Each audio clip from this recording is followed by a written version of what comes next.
Good morning. Welcome into Hurrdat Sports Radio, AM 590, ESPN Omaha, ESPN Tri-Cities. We're live on Twitter, Facebook, YouTube. DB will be joining me here shortly. I'm Ravi Lulla at the Hurrdat Sports Bar and Grill on the Pillar Exterior stage here on a Tuesday. Shane Schillerberg producing for me. What's up, Shane?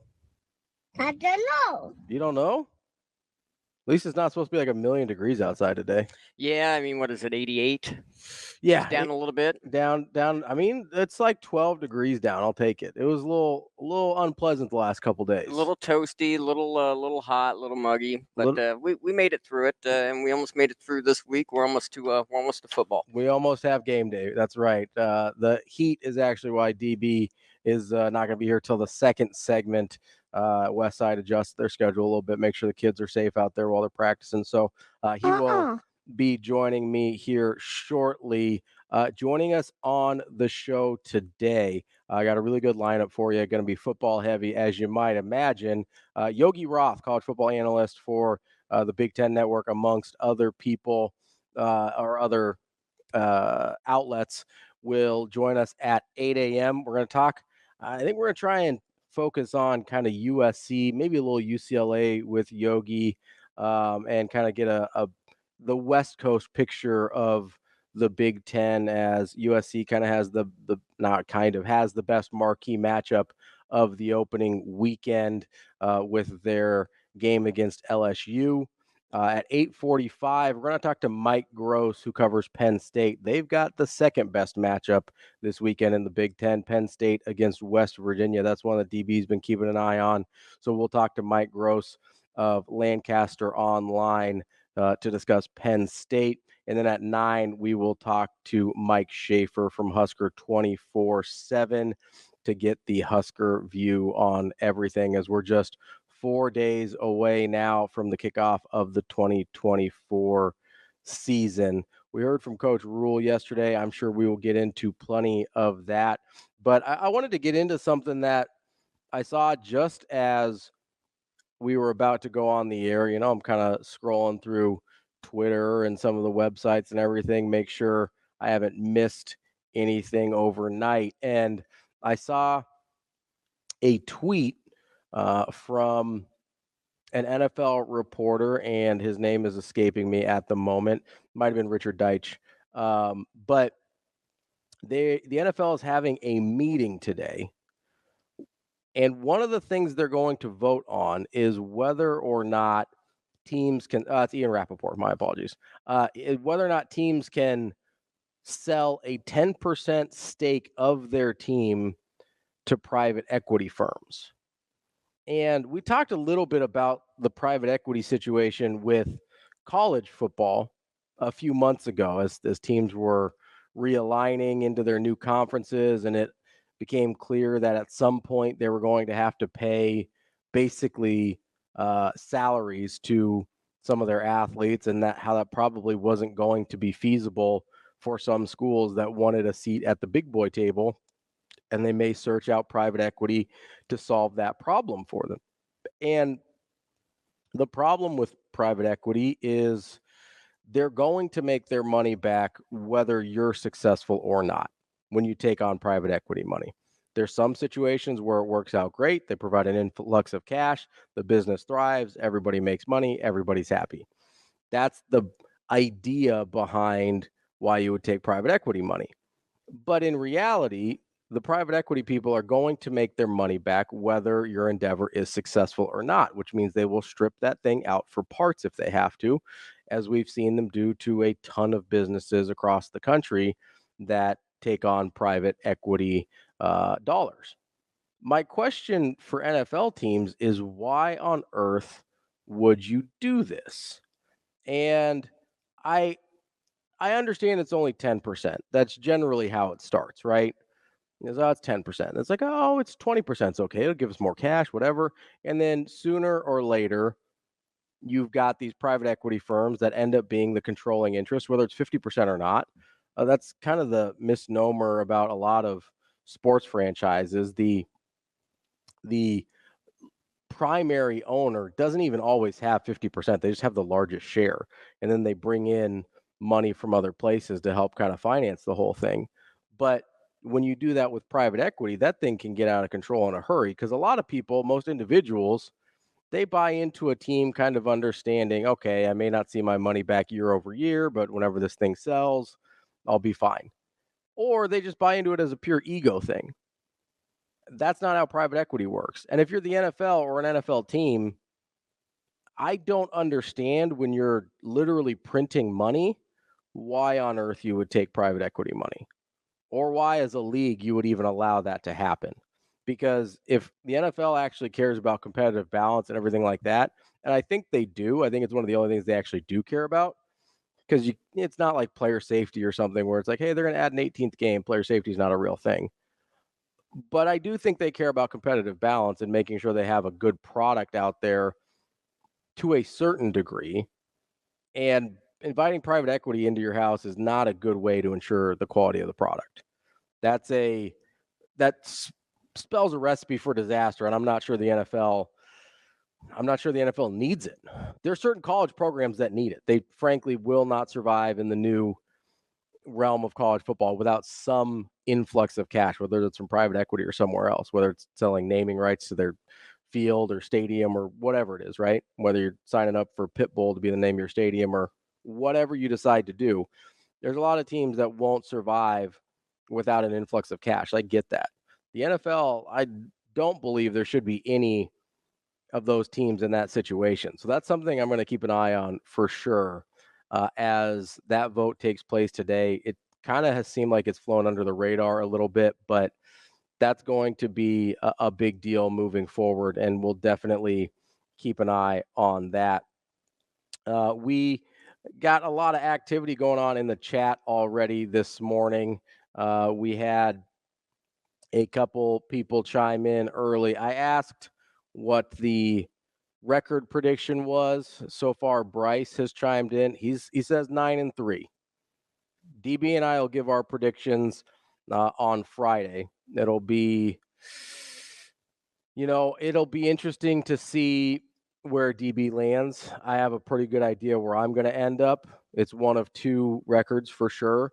But if you want to give us your season predictions, you can either do it when you come hang out with us on Friday for the live show here at Hurrdat Sports Bar and Grill, or you can give us a call, 888-638-4876. Let us know what your season prediction will be. You can also chime in on the chat and let us know as well. But I'm really interested to see where people's both predictions and kind of expectations are for the season. I had a conversation with a buddy of mine yesterday that was kind of, I think somewhat tongue in cheek at least, but sort of bemoaning the fact that if this year doesn't go well, they're going to have a really hard time finding the energy to get their hopes up again. And I really do. I get that sentiment. There's been a lot of those years over the past, probably go almost 20 years now, that there's been a ton of optimism heading into a specific season, and Nebraska kind of fell on their face. That's one of the, Coach Rule talked about the two bears that the players have to fight in order to be successful. The first one is, do I belong here? Am I good enough to be here? The other one is him of getting his trust and getting over whatever intimidation might be there. One of the bears that Nebraska fans have to deal with is this idea of every time we get our hopes up, there is a letdown of whatever the team we thought they could have been. And my buddy kind of rattled off these years.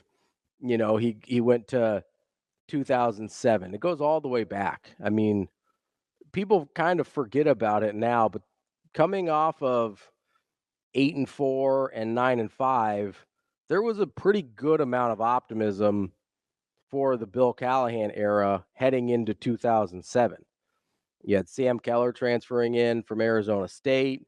There was a lot of optimism there, and that's the infamous 5-7 year. They get blown out by, just was Kansas State blows them out, Kansas blows them out, or maybe the opposite. I don't remember which, but that one was a ton of optimism. People were feeling good, and all of a sudden, it falls on their face. 2011, I think, was another one where Nebraska fans expected that team to take the next step, to take a leap. And they weren't bad, but they never quite got to where we thought they might be able to. The most recent one's 2019, right? Coming off of year one in Frost. They win 4 of their last 6. They're ranked preseason. I don't know if people remember that. Nebraska was ranked 24 in the preseason top 25 poll. And then that year turned out the way it did at 5-7, going 3-6 in conference play. I understand the trepidation. Even 2017 with Mike Riley, you're coming off of a 9-4 year. They got ranked as high as number 7 in the AP poll. They were a top 10 college football playoff team at one point in the season when they're 7-0. And then they go and they lose 3 of their last 5. They lose the bowl game. They end up 9-4. But there's still some optimism heading into 2017 as you've got Tanner Lee transferring in from Tulane, and people are raving about his ability and how he's going to fit the offense and all this stuff. And again, they fall flat on their face. And I understand the trepidation of the fans to kind of be have their guard up a little bit. I really do. And I can't really blame anyone who's in wait and see mode. It's a difficult, we were talking about mental gymnastics yesterday. It takes some mental gymnastics to convince yourself like, hey, this time it's going to be different. And, Tommy chimes in on the chat. He goes, my mind says 6-6. My heart says 9-3. That's kind of this internal battle that Nebraska fans are dealing with this year. And it's easy to get caught up in the Matt Rule of it all, and the Dylan Raiola of it all, and everything that seems to be heading in that direction, right? Heading in the right direction. But I get it when you can look at it from the other side too. This is a team that hasn't been to a bowl game since 2016. This is a true freshman starting at quarterback. They lost an important left tackle. They, you can lay out the argument for it going the other direction. I get it. And if you're a Nebraska fan, you've been watching for the last 20 years, but especially the last 7 or 8, it's really easy to kind of let yourself fall into that trap. But I guess the difference for me is, first of all, I'm always I'm always going to be a Matt Rule guy until he gives me a reason not to be, and I don't particularly see that happening. But you never know. I mean, people surprise you, but I have a ton of optimism in Coach Rule, and that's not really a secret. But I sure hope so. I hope so too, Coach. But getting your hopes up is kind of part of the fun of sports in the first place, at least for me, because that optimism, that hope, that whatever you want to call it, of maybe this year, it's sort of the old Chicago Cubs thing, is like, well, maybe next year, or it'll be our year next year, whatever it is, right? And yeah, the Cubs didn't win a World Series for 108 years, but they did win a World Series. It is a thing that happened. And as a Red Sox fan, I kind of identify with that a little bit. Obviously, I don't have the long-standing history of the 86 years, but you kind of feel the weight of that burden from other people. So I get it. I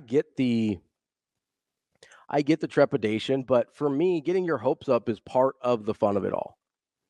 That's the joy that comes around sports, is the hope of doing better than you ever thought possible, or something amazing happening, or whatever it is. That's a lot of the fun of sports for me. And so I'm probably going to continue to get my hopes up no matter how often they're let down, because eventually it's going to happen. I truly believe that. I think it's going to happen with Matt Rule, but eventually it's going to happen. And I want to enjoy every second of it once it does. Got some additional game predictions, or excuse me, season predictions. Sid says if we stay healthy at QB, O-line, and secondary, 9 wins is very reachable. Those are a lot of ifs. I think they can withstand some injuries at certain places. It'll be interesting to see what the young depth looks like at offensive line and secondary in particular. I think we'll see that regardless of injury status, especially early, is people kind of the coaching staff kind of getting through a bunch of guys there, especially in the secondary. I think you're going to see a ton of guys in the secondary play, especially early on. So it'll be interesting to see how the young depth plays out at those spots. And then obviously QB is going to be tough if there's injuries there. But it's also, I know when the Big Ten was here, and Coach Rule brought this up, he said it was one of the better quarterback rooms in the conference. So I know there's a lot of hand-wringing and concern about if there's a quarterback injury. It seems like Nebraska is sort of planning on them needing more than one quarterback. He's talked about that all offseason, and I don't think it was just a way to get around acknowledging that Dylan Raiola was going to be the starter sort of all along. Jack chimes in 8-4. Kim 8-4 as well. TK with an interesting one. He says just go 1-0. And I get it, TK. I do. That's a thing that Nebraska needs to remedy before any of the rest of this matters. And I know it's really easy to look and be like, it's UTEP, they'll be fine, whatever. But not that long ago, Nebraska lost to a Northwestern team that didn't win another game the entire year. So you really can't take any of these things for granted. But just go 1-0 from TK. Bryce says 8-4 on the season as well. That seems to be a pretty popular number. We'll see where it lands. I think people are a little bit more, judging by some of these numbers, I think people are a little bit more optimistic about the season and what they think the win total ends up being than they were even after the spring or maybe in the summer. There was a lot more 6-6s and 7-5s floating around. I want to say even just a couple months ago.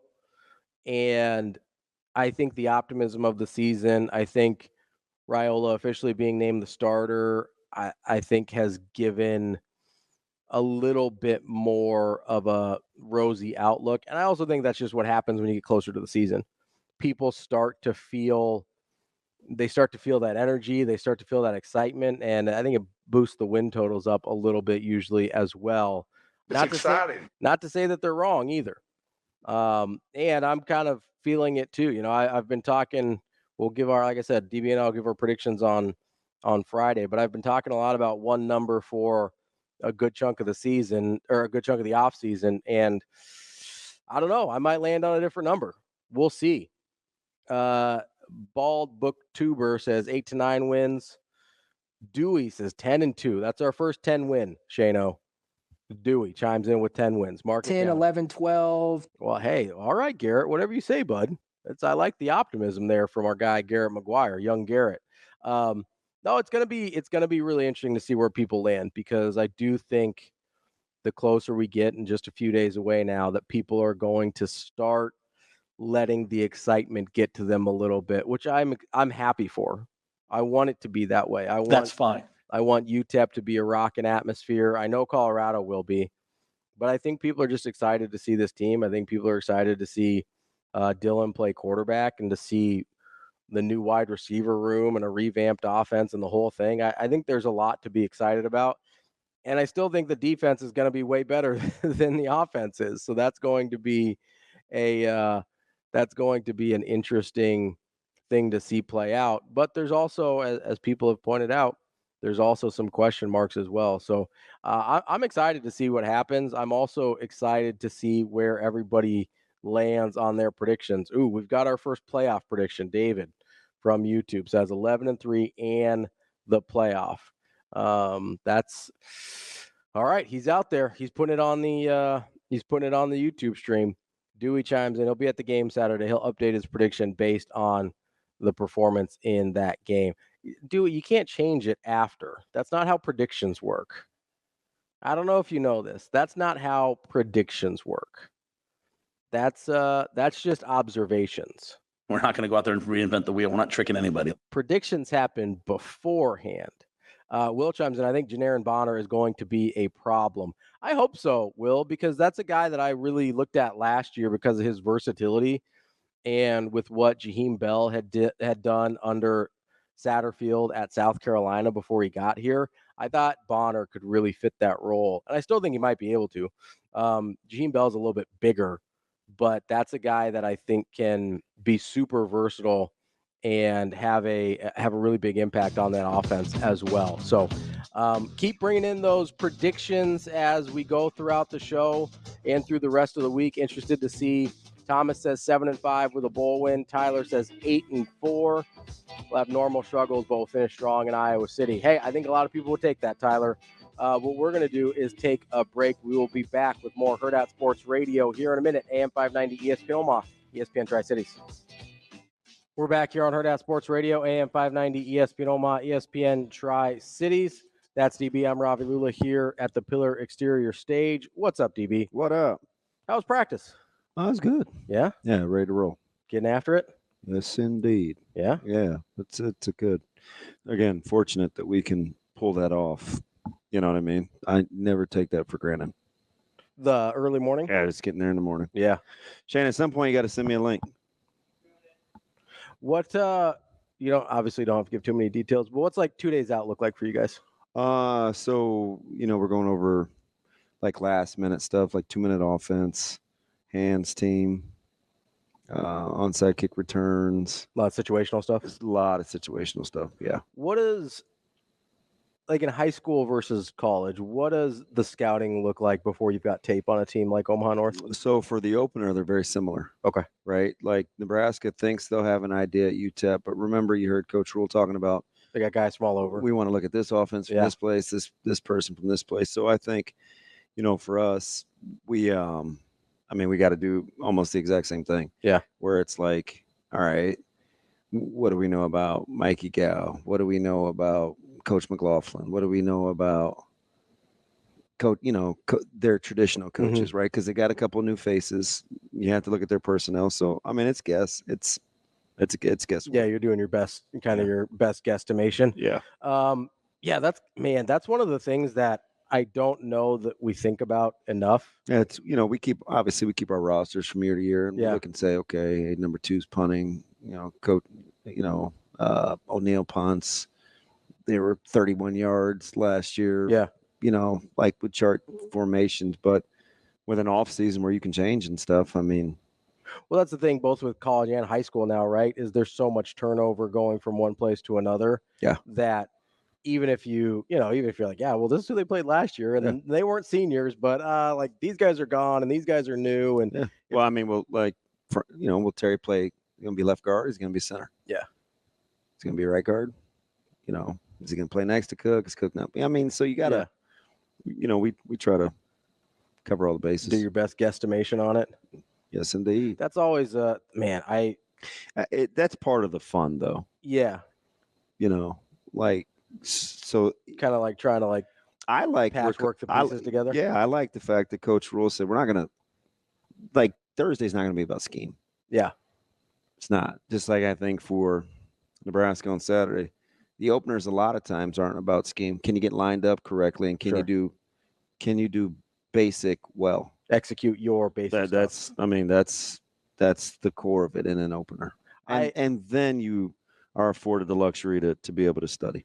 I don't know if I've just got like PTSD from the Illinois game or what it is, but I'm fascinated by we don't really know what they're going to do. So what do we do? Yeah. There's that. And I dealt with some of it in basketball, right? Those early season games, especially, I mean, you like 15 years ago. So I think for Nebraska, right, if you know how you want to line up to a 3x1 Mhm. or 2x2, or if they go 2x2 to 3x1 or 3x1 to 2x2, there may be a couple of things where you're going to say, we don't think we'll get this from them. Mhm. And then you do. Yeah. But that's why you try to go over your base core things that are that you want to practice against a 3 front. You want to practice against a 4 front, right? We've seen North play both. Mhm. So we had to practice against both. Hey, if they're in an odd front, these are the plays we like. Hey, if they're in an even front, these are the plays we like. It's no different than college, and they have more resources. So they can be better at it and typically stay ahead. That's why I never bought the whole, hey, we never practice against a 3 front. Yeah. But you know what I mean? Like, they're just core things that you can do even on covered, uncovered, where you should be able to get by, where it shouldn't be throwing you a loop. Yeah. Or, how you line up against North Dakota, where they can't continually run the same inside. Right. Like, they're just things that they got me once or twice. But you got to be able to. But this is what we do now. Get that on the fly. Yeah. So you sent me not to bring up old stuff. Well, no, but still, that I do think that plays part of it. It does. Kind of why why I'm fascinated, at least. I don't want to speak for other people about the whole prepping for it, especially Scotty Walden, his new coach. Man, big Nebraska fan. Yeah, big. Did you watch that? Big Tony White fan. Yeah, big Tony White fan. Big Dylan Raiola guy. Yeah. How much could he have seen of Raiola? I mean, he was gushing. It had to be either It gotta be high school stuff, right? or spring game. Maybe watch a spring game, but he was pretty effusive, or maybe he was just. I mean, maybe he was blowing smoke. I think a lot of that is his personality. He did seem like a very kind of high energy. Yeah. He is younger than I am, which makes me feel old. But yeah, I watched that. I know you make fun of me for pressers. I watched that thing probably, I don't know, twice. Maybe. Did it kind of feel like he was doing a media day? Yeah.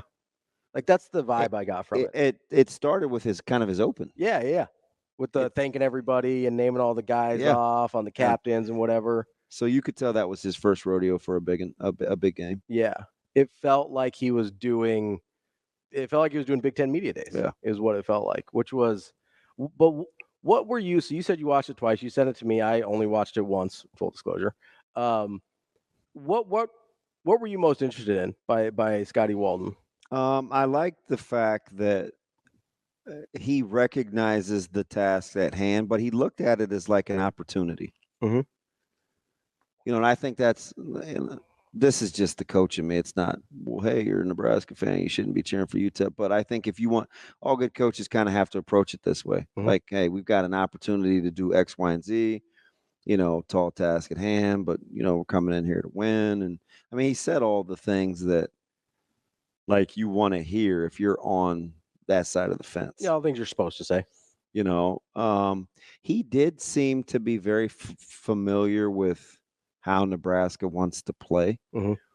So the first thing that I thought of was like, okay, this is kind of what I talked to Giff about, where sure, there's tape and there's tendencies of how you want to play things. But the beautiful thing is you're 1 year further along and you get to do more things now. Yeah. Right. That you can add to that defense. So I think, that cat and mouse is going to be interesting because Nebraska definitely does have tape. So right, same side blitzes, like they have some tendencies. Yeah. So we've talked a little bit about adding stuff into that Tony White defense over the course of the offseason, but from like a practical standpoint, what does that look like? Like, what are some of the, I guess if you were in those shoes, like what would be some of the things, schematics? Yeah, like what would be some of the things that I'm not going to get into like you can do auto checks now.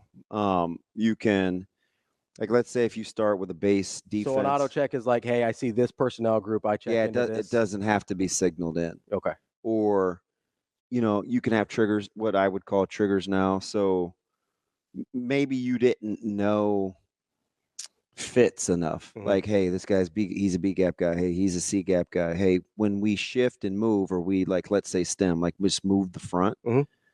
Like, okay, situationally now I can see, and a 2-by, I don't have to give this call anymore. He knows that he's already here. Okay.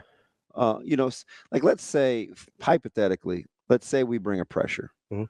and one guy is typically always responsible for a gap in that look. Mhm. So now you can say, you can give him a call, what you want him to do. And the game is played with just those two guys. Okay. Like you can exchange responsibilities. Or we heard Coach White say, hey, what's one thing, we've been challenged in the offseason. This defense hasn't done anything. One thing we want to do better than we did a year ago is play matchups. Mhm. We want to get better matchups on in our secondary. So let's say there's movable pieces within the same subset. Sure. You maybe couldn't have done that last year. Okay. You just stayed with it. You just stayed with the check with me, and Yeah. you're like, we're just gonna play We're it. going to live with however it Yeah. plays out. You may not have to do that this year. Is that one of the reasons or another benefit of cross-training guys like in the secondary? Yeah, 100%. So it's not just like, oh, if this guy goes down, I can go Yeah. there. It's, hey, we can be a little bit more versatile. Kind of like, hey, we're going to switch everything on basketball. Yeah, you can play matchups now. Okay. That's a really interesting point there. I know we've talked a lot about that, but I like getting into the specifics a little bit there. Coming up next, we're going to wrap up hour number 1 here on Hurrdat Sports Radio. Wrapping up hour number 1 here on Hurrdat Sports Radio, AM 590, ESPN Omaha, ESPN Tri-Cities. That's DB. I'm Ravi Lulla, and we are here at Hurrdat Sports Bar and Grill. Our very smart friend, the college football professor, chimed in about what did Adam say? Well, so we were talking about record predictions earlier. Yep. And he brought up a good point, something that you brought up a couple weeks ago. I think. So we both can be smart? Well, I don't want to go that far. He's smart. I was coattailing. Yeah, you were like blind squirreled your way into something, and then he picked it up and was like, "Hey, I have a smart idea here." Sounds about right. Let me see what sticks. No, we were. I think we were at Pinnacle when we were talking about the Purdue game quite a bit, right? And we were sort of having a different conversation, but Adam brings up that he thinks the season could hinge on that Purdue game. Got a freshman quarterback, first road game, which is definitely a fair point. But he also brings up Ryan Walters, his ability to scheme for a freshman quarterback after he's got some tape on him. And he thinks if they can get out of that with a win, maybe 9 wins is on the table. If they get out with a loss, he's leaning a little closer to 6. Yeah, well, as you know, I think I said I said it was a very important. That was a crucial spot. I completely agree. Yeah, especially if Nebraska's in a position where they're handling some success. Yes, and right, because it's just a recipe. It just is what it is. It sets itself up in a way. So now, listen, I'm not going to go out TK and Tuck here, but just win the opener. No kidding, TK. All right, but it's a season prediction deal. But I will say, if you get there, that's a real thing. Yeah. We have an example. So, for instance, we'll say, hey, listen, there's a lot of guys playing on Thursday that haven't been there. Mm-hmm. That haven't done it. Haven't done it. Not a thing. Mm-hmm. Right. So there's going to come this moment. We have to talk about that without trying to speak it into existence, because we want you to be aware. And if Nebraska gets to that point, they'll talk about it. Hey, first game on the road. You'll hear Coach Rule say things, and you're going to want to roll your eyes. Oh, it's Purdue, and Purdue may be 1-3 or whatever going into that, or 4 or 5 or whatever. Mm-hmm. And it'll be a very real thing, because that's just how life goes. The first time you do something is the first time you do something. Mm-hmm. Yeah. And so it's a crapshoot. And with a freshman quarterback, it's going to be the first time he does anything, every time he does anything. Anything, right? Yeah. It's going to be the first time against UTEP. It's going to be the first time against Colorado. It's going to be the first, basically all year, it's going to be the first time. Yeah. And Adam and I kind of agreed, Nebraska's ability to deal with both success and failure is going to determine the season. It's a real thing. And because I think they could go to Purdue, lose, and then bounce back and still have a good year. Mm-hmm. I think I agree with him that they could go to Purdue, and lose and kind of have things get away from them a little bit. Yeah, I figured, it's like I said, Purdue would be much more explainable to me than Rutgers. Explainable, yeah. I just still don't know that I'd prefer it. Yeah. Like, I just think Rutgers is going to be better. Got to win at home. You do got to win at home. You got to win. You got to win. You got to win those games at home. Yeah. You just do. That's fair. Like, if you ever want to turn the corner, you're more apt to stumble on the road than you are to win a toss-up, to lose a toss-up game on the road. I don't care who the opponent is. I think once you're kind of at that point, I don't know if Nebraska at that point. Well, if they have the kind of wins you want, they should be. They should be at that point, right? But I don't know if they're past the point of stubbing their toe when they shouldn't. Yeah. And like I agree that Purdue's more explainable, but I think Rutgers is a team that, especially let's say they go in and do beat Purdue, and they don't deal with success well in that moment. They kind of clear that first road game hurdle. I could very easily see Rutgers being a problem, right? They're just not ready for it. Right. That's going to be, I think, an interesting part of what goes on with this. Something I didn't know about Coach Walden though? Dork guy. Yeah. Yeah, right. You're familiar. Oh yeah, I'm very familiar. You guys with play Dork. against him, right? All the time we played Dork. Yeah, I get that's where both Millikins are. Yeah, right up the road. Yeah, they good basketball teams. Yeah, really good. Tanner and Connor are up there. Them and Morningside and that whole G-Pack is big fan of that corridor. Yeah, my man Zickman is at Morningside. Oh yeah. Morningside's an incredible athletics program. Yeah, I used to coach a guy. I used to call him Steven Universe. Stephen Krawchuk was a guy, one of my first guys to go to Morningside. We've had a few since then, and that's what really turned me on. They run it's a big boy program throughout the athletic department. They not just serious. football. Yeah. Oh no, 100%. Well, they hoop now. Yeah. Oh, I know. We got our heads beaten by Morningside. Yeah, they hoop. They win a lot of their athletic programs. They run that thing like a big boy program. Well, and they're the ones. They would steal guys from like D2 programs. Yeah. They're very present too locally. There was a Gretna kid. Morningside is all over the place. I can't remember his name, but there was a Gretna kid that they got that I really wanted, but he was going to go D2, and I was like, we're not going to get him. And then Morningside gets him. I was like, what are you doing? You knocked that off right now. Yeah. Did you catch what Coach White said about the perfect defense against the perfect play?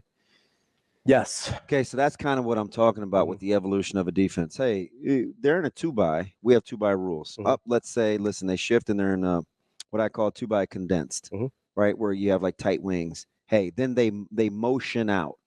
Well, we should just have an auto check. Just say, hey, what do they wind up in? See, a year removed from a year previous, there's not near as much thinking. You can say to yourself, condensed 2-by versus spread. How would we line up to spread? What do we like to play? Like, you can do those. Hey, check Raider. You may not have been able to do that, so you might have gotten stuck. Well, I always had number ones last year, so you may be a corner that's caught inside, like looking like you're playing in the slot, and you have 2 safeties outside because the 2's motioned. Okay. Well, okay, you can get outside your rules and say, well, how would we normally play a 2-by and spread versus spread or something like that? Like, those are things situationally, like, it's not always perfect, but now that you know your hard and fast rules, you don't have to think near as much. So in that situation, the example that you just gave, would the number one corners just stay inside? Yeah, you want the best matchups. Okay. Yeah, if your ones stay. So you want to stay with the ones. Yeah. And then since the 2s or the tight ends or whatever split out. If they're in like match, man. If they're in man, Yeah, right. That's how you play. So you just stay with your matchups, or go out there. Or maybe rather than the corner being like, hey, I'm on the boundary. Or maybe this year they'll see that and they're like, all right, let's just play 2. Let's squat on the outside, since I don't think those guys are going to get vertical on us. Sure. And let my safeties hold the hash. Okay. Like, you can do those kinds of things. Okay. So like the games within the games are what you get in year 2, right? We got a defense, and we played it specifically for Bellevue West early. See, now we're like, oh shoot, man, middle of the field open, a year removed, they'll know. Yeah, right. right? They're going to say, man, middle of the field open. Now we got a running quarterback. So now they can dice you up the middle. We can be hurt there, right? Yeah. So now we got to adjust. You got to adjust. Take the middle away. Yeah. Do we want a low hole guy? Are we going to spy him? Are we going to keep him in the box? Like, see, we have to have a variation too, because and it's just little things.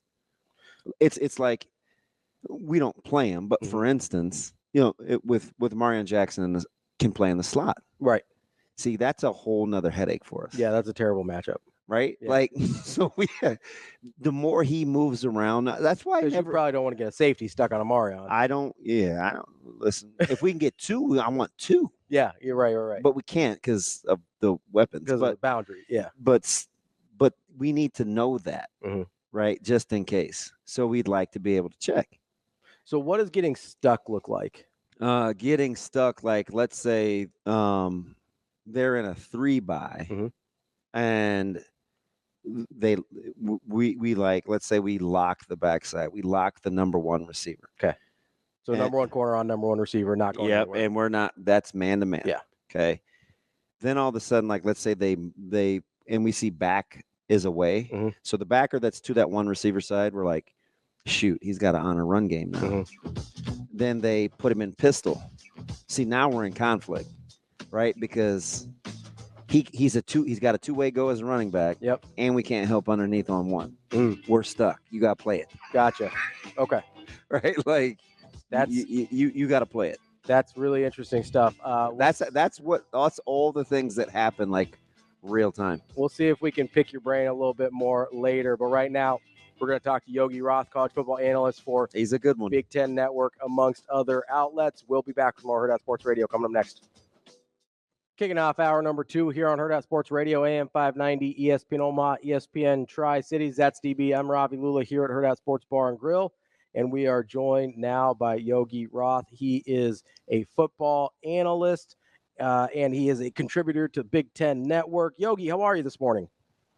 I'm doing great. How are you guys? Yogi, this is pretty cool for me. Normally when I'm talking to you in my former life, it's Pac-12 heavy, but now we get to double dip because apparently Pac-10 moved east. Pac-12 moved east. I don't know if you got the memo. How you been?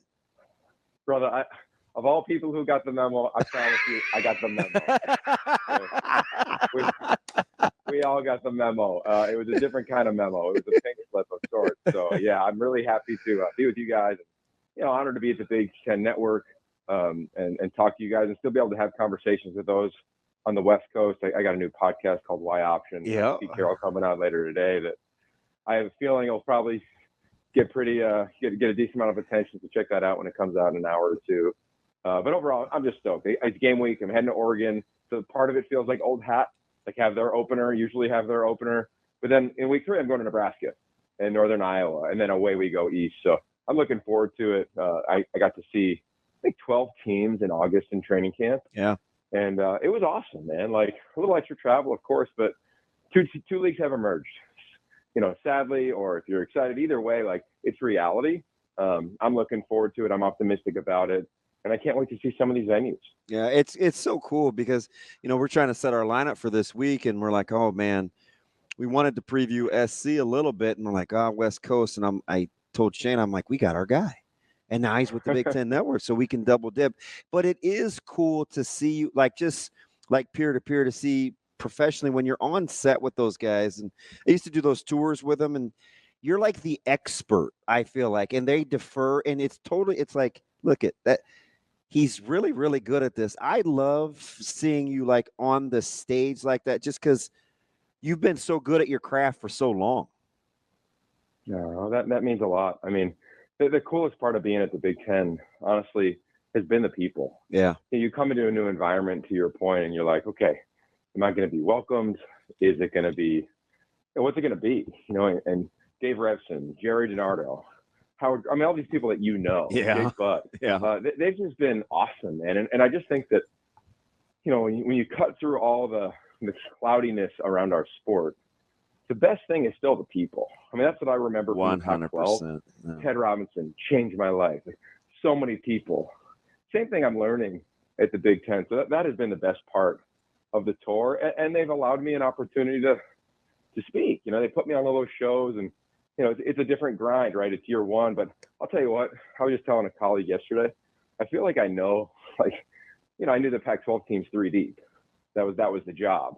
But now expanding to this new league, you just feel even more confident around the sport and the trends you've seen or the trends you might anticipate to happen this fall. So that's been really fun. And I'm just really thankful that they invited me in and welcomed me in, and Ashley Adamson, Guy Haberman, Rhett Lewis, like our crew.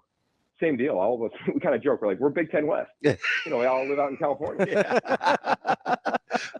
So here's the cool thing, because right? Obviously, the inside. Robbie and I, we left Indy, and we felt like, okay, if there was a guy that kind of took you by surprise by what he said, it was maybe Signetti. If there was a guy that was maybe going to be the instant villain, we thought it was Lincoln Riley. Like, I loved the way that he was very honest and forthright, but I kind of felt like he was a little surly for Lincoln. You know him, you've listened to him.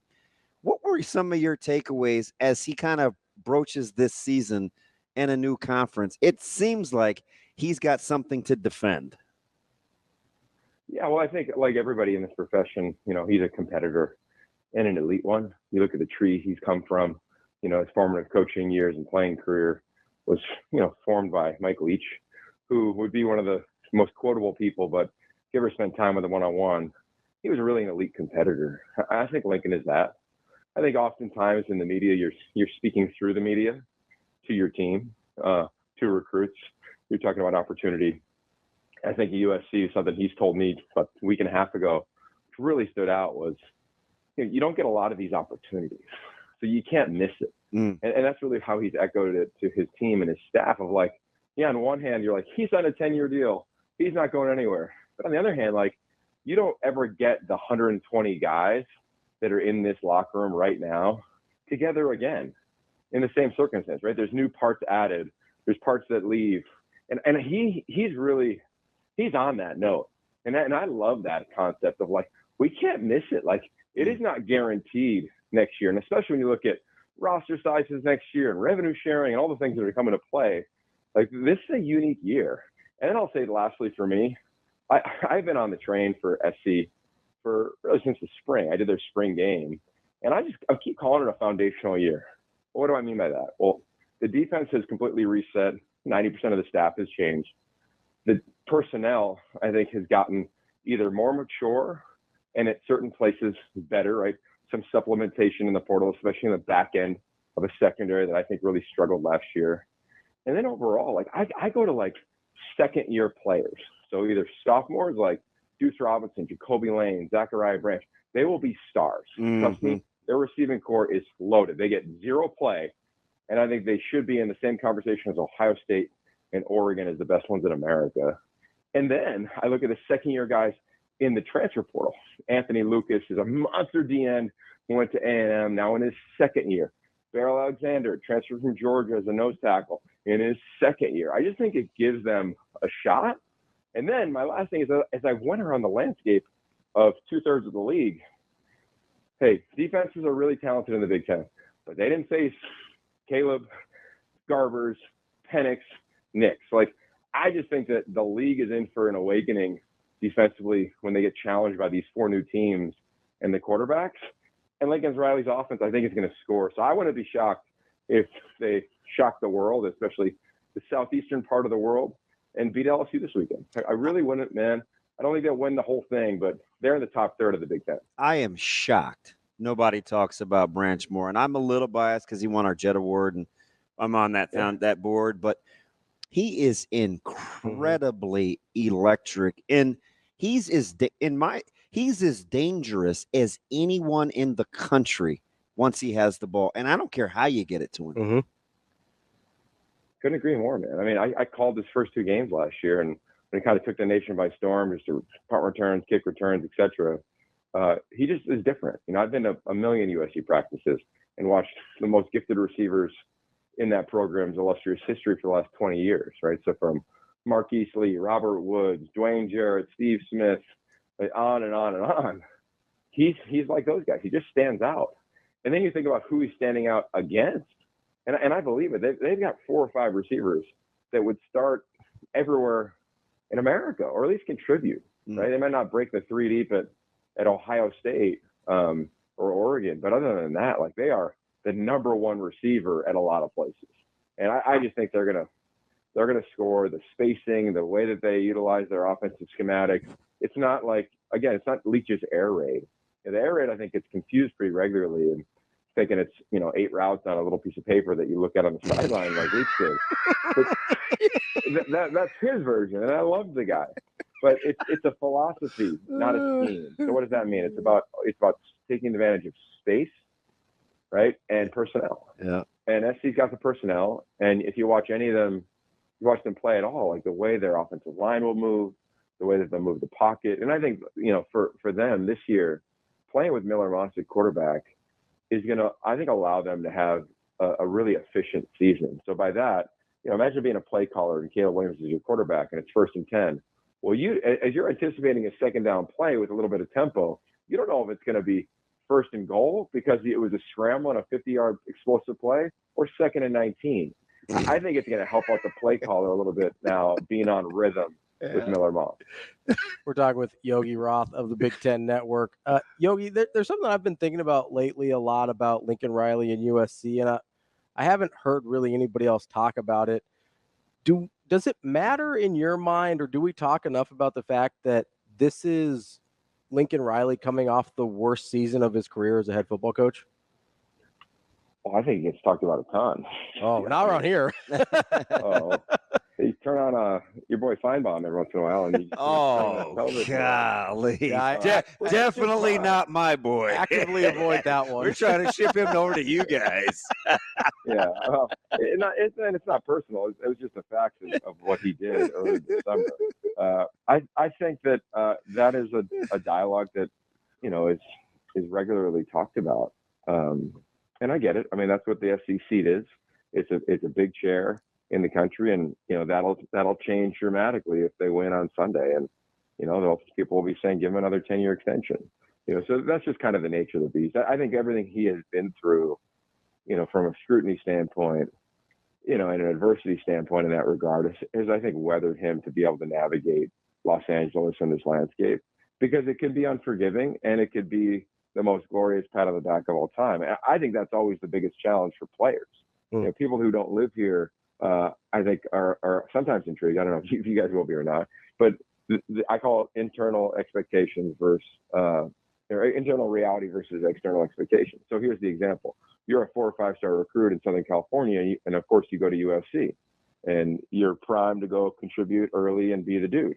Well, come week 3 of camp, maybe you haven't completely nailed the playbook. Maybe going to class and playing major college football against 22-year-old veterans is hard, right? It is hard.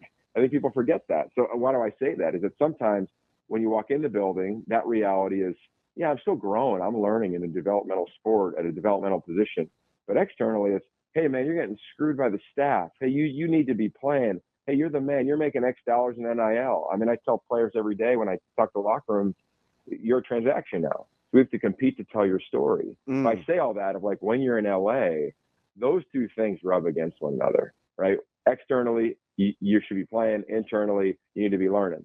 And I think when those two meet and that friction doesn't really allow you to maximize, let alone tap into your potential.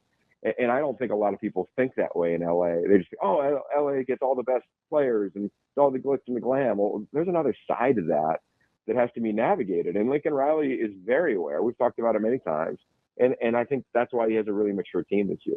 That's why I reference the second-year players. Like, they got through the glad handing and hey, you're the man, or hey, you're getting hosed. Like, and they just got to the reality. And I think last season and the record that you alluded to helped get you there even faster, right? And that's just kind of how sports work. So I think this team comes out, and again, I don't see them as Oregon or Ohio State. Those two are different to me. Penn State defensively is unique this year, at least among the teams I saw in training camp. But SC is in the top third of this league, and that offense is going to be able to score against a lot of teams. And I think they're going to put themselves in a really healthy position to make some noise. And their schedule is pretty good. Like, I get they got to go to Michigan off the bat, but they don't leave the West Coast Pacific time zone. I think it's October 19th on through the rest of the season. Their only road games are at UW and at UCLA. Listening to Yogi Roth, giving me the 2-on-1. That's the storytelling of the football analyst that's in the Twitter bio. That right there is beautiful. Let me get your thoughts on this here, Yogi, because I don't want to knock Dan Lanning, right? He's been fantastic. He's a heck of a recruiter. He lost the quarterback that set a record for starts. He's inheriting a quarterback that's going to break the record for starts. But I kind of, in my head, I'm still kind of waiting for him, to get that signature victory, right? That big victory. He wins a ton, right? There's no doubt about that. How poised are they when you put those things together to get it done? And do you think his critics are waiting for that moment? Well, I don't think he cares about his critics. I'll start with that. Oh, you can definitely tell. Yeah, and not disrespectfully, but he's very connected to what matters most in the program, and it's as he would say, connection, growth, toughness, and sacrifice. And I love those DNA traits about their team because they are really reflected by the players. Dylan Gabriel been there 8 months. I mean this. At the Elite 11, I see the best quarterbacks in America coming out of high school. And then oftentimes they come back as counselors. Dylan Gabriel came this summer, and I've never seen a guy be able to connect with people better than he has. And when you talk to the staff at Oregon, I did their spring game. I'm heading there in a couple of days for their opener. His DNA traits around that it factor are, they're the greatest I have seen, right? Tua was sitting in pole position. Jameis Winston was number 2. Those are just a couple of the guys that I've seen that can really sync and connect to anybody. Dylan jumped them both, man. I mean, he is really that type of player. And then you look at the roster, they're loaded. So, yeah, can they get a signature win? I think that'll be decided by probably a lot of people outside of the facility, right? And I know what you're talking about. Can they beat Washington? Can they beat an Ohio State at home? Can they get one of those big-time wins? We all get what that means. And I also think that, we got the gift of we've watched a head coach evolve in real time. Yeah. Right. He's an aggressive coach by nature. He said it many times. Yeah, I would have taken back going forward on 4th down or whatever the situation is. We're watching a guy evolve. That's really cool to me at one of the premier places. And it's not like he's evolving and they're 8-4, right? He's evolving and they win 11 games. So I'm excited. I think he takes up all of the oxygen that Harbaugh and Saban have left. Yeah, I think he is going to be the face of this sport. I don't think the Ducks are going anywhere. I think that they have the competitive depth to play Ohio State 3 times this year, right? Regular season, Big Ten title, national title. We'll see how the draw is in the playoff, of course. But this thing is legit. How do they deal with the health, injuries, all the things that are a season, the 3 plays a game that are really critical? I don't know. I mean, I'm not saying they're going to win every one, but they are different than majority of teams. And I'd imagine if I went to Georgia or Alabama, I'd feel the same way after leaving Eugene. Man, I would love to be evolving at 8-4. Wouldn't that be a dream? Well, that's what we're shooting for here in Nebraska. So that's the goal. Yogi, let me switch over to the other Southern California team. As we, heard from Deshaun Foster, there's 2 teams in LA, UCLA and USC, in case people forgot. I have no idea what to expect from UCLA this year. Can you give me any guidance? Because I've looked at them every which way to Sunday. I have no idea what to expect. Yeah, that's fair. That's why you bring me on, brother. Yes. That's why I'm here. That's why you're here. Yeah. Well, I'll be over there later today. So I'll give you a little more insight. But you look at the schedule: Hawaii and Indiana kick it off with a bye in between. They got a shot to go 2-0, and then here comes the gauntlet. That is just the gauntlet of gauntlets. At LSU in Death Valley, that's a challenge. Oregon at home, that's a challenge. And at Penn State, that's a challenge. I think those 3 games are going to dictate the season, and not from a win-loss standpoint, but from a health standpoint. I mean, those are physical games. I think when I look at a UCLA team, what do I see? I see a head coach who I'm a huge fan of Deshaun Foster. I am too. I am too. Okay, cool. I think a lot of people are. It was so unique in how he got the opportunity. And I love that because that happens, right? That happens with Dabo Swinney. It was unique in terms of how he got the opportunity. There's certain jobs that just the timing can kind of impact the hire. Jed Fish in Washington, it's just one of those unique ones. Same deal here. He has got a really detailed philosophy around, things that matter most in his program. He calls it DRE, discipline, respect, and enthusiasm. And again, he's a son of a military man. You watch him play, you watch him coach running backs for years like I did. That was reflected in the room. Now it's really a part of the team. And I think all three of those have different spokes that come out of it. One, let's just talk about the enthusiasm. He had over 2,000 recruits in spring alone walk through the facility during spring football. He had a jamboree on a Friday night at UCLA where thousands of people and fans and families came out with food trucks and music, but also really good football. I say all that of he's really opened up LA to the community of LA. Right? UCLA is a public institution. He's trying to make LA the school in LA. Not easy when SC is the one across town, but also it should be a part of that conversation, right? He was around UCLA when they beat SC over 12 or 10 straight times. UCLA has run this city as well, and he's not afraid to talk that way. Okay, then you go to the acumen of the program, and you look at the coordinators. I'm a huge fan of Akaika Malloy, first-time defensive coordinator for UCLA, but played at UW, trained by Chris Peterson. He's a special guy who knows how to connect to players, and I think they get the most out of him running a very similar defense than what they ran a year ago. And then you go to Eric Bieniemy, and this is a guy who's long been proven at the NFL ranks. We know what the NFL can be, and we saw that last year with them and the Commanders, kind of an uphill battle. But after being at practice and talking to players, these guys really love both schemes. I think they also have some players. Nathan Garbers, to me, what started a lot of schools in the Big Ten. Their receiving core is talented. Maliki Matavau at tight end will be a household name by the end of the season. Defensively, Femi Oladejo will be that guy that just climbs up the draft boards. And they got a couple other players like Jay Toya on the interior defensive line that would start everywhere. Their problem or their challenge is going to be the depth. Mm-hmm. They don't have the competitive depth of Oregon, Ohio State, Penn State. I'd even argue USC right now. That's just a fact. That's why I go to those three games. Can they get through those games, right? Because they're going to fight tooth and nail, and who knows how they shake out. But to me, it's about being able to survive those, because the rest of the schedule, they're all winnable games. They're all winnable games. So I don't know how they shake out from those three games, but I'm hopeful for them. I hope they win. And I think people need to remember they've won 8, 9, and 8 games the last 3 years. And quietly have ran the football pretty well. Yeah, and you don't think they're going to run it again, right, with Deshaun Foster and Bieniemy?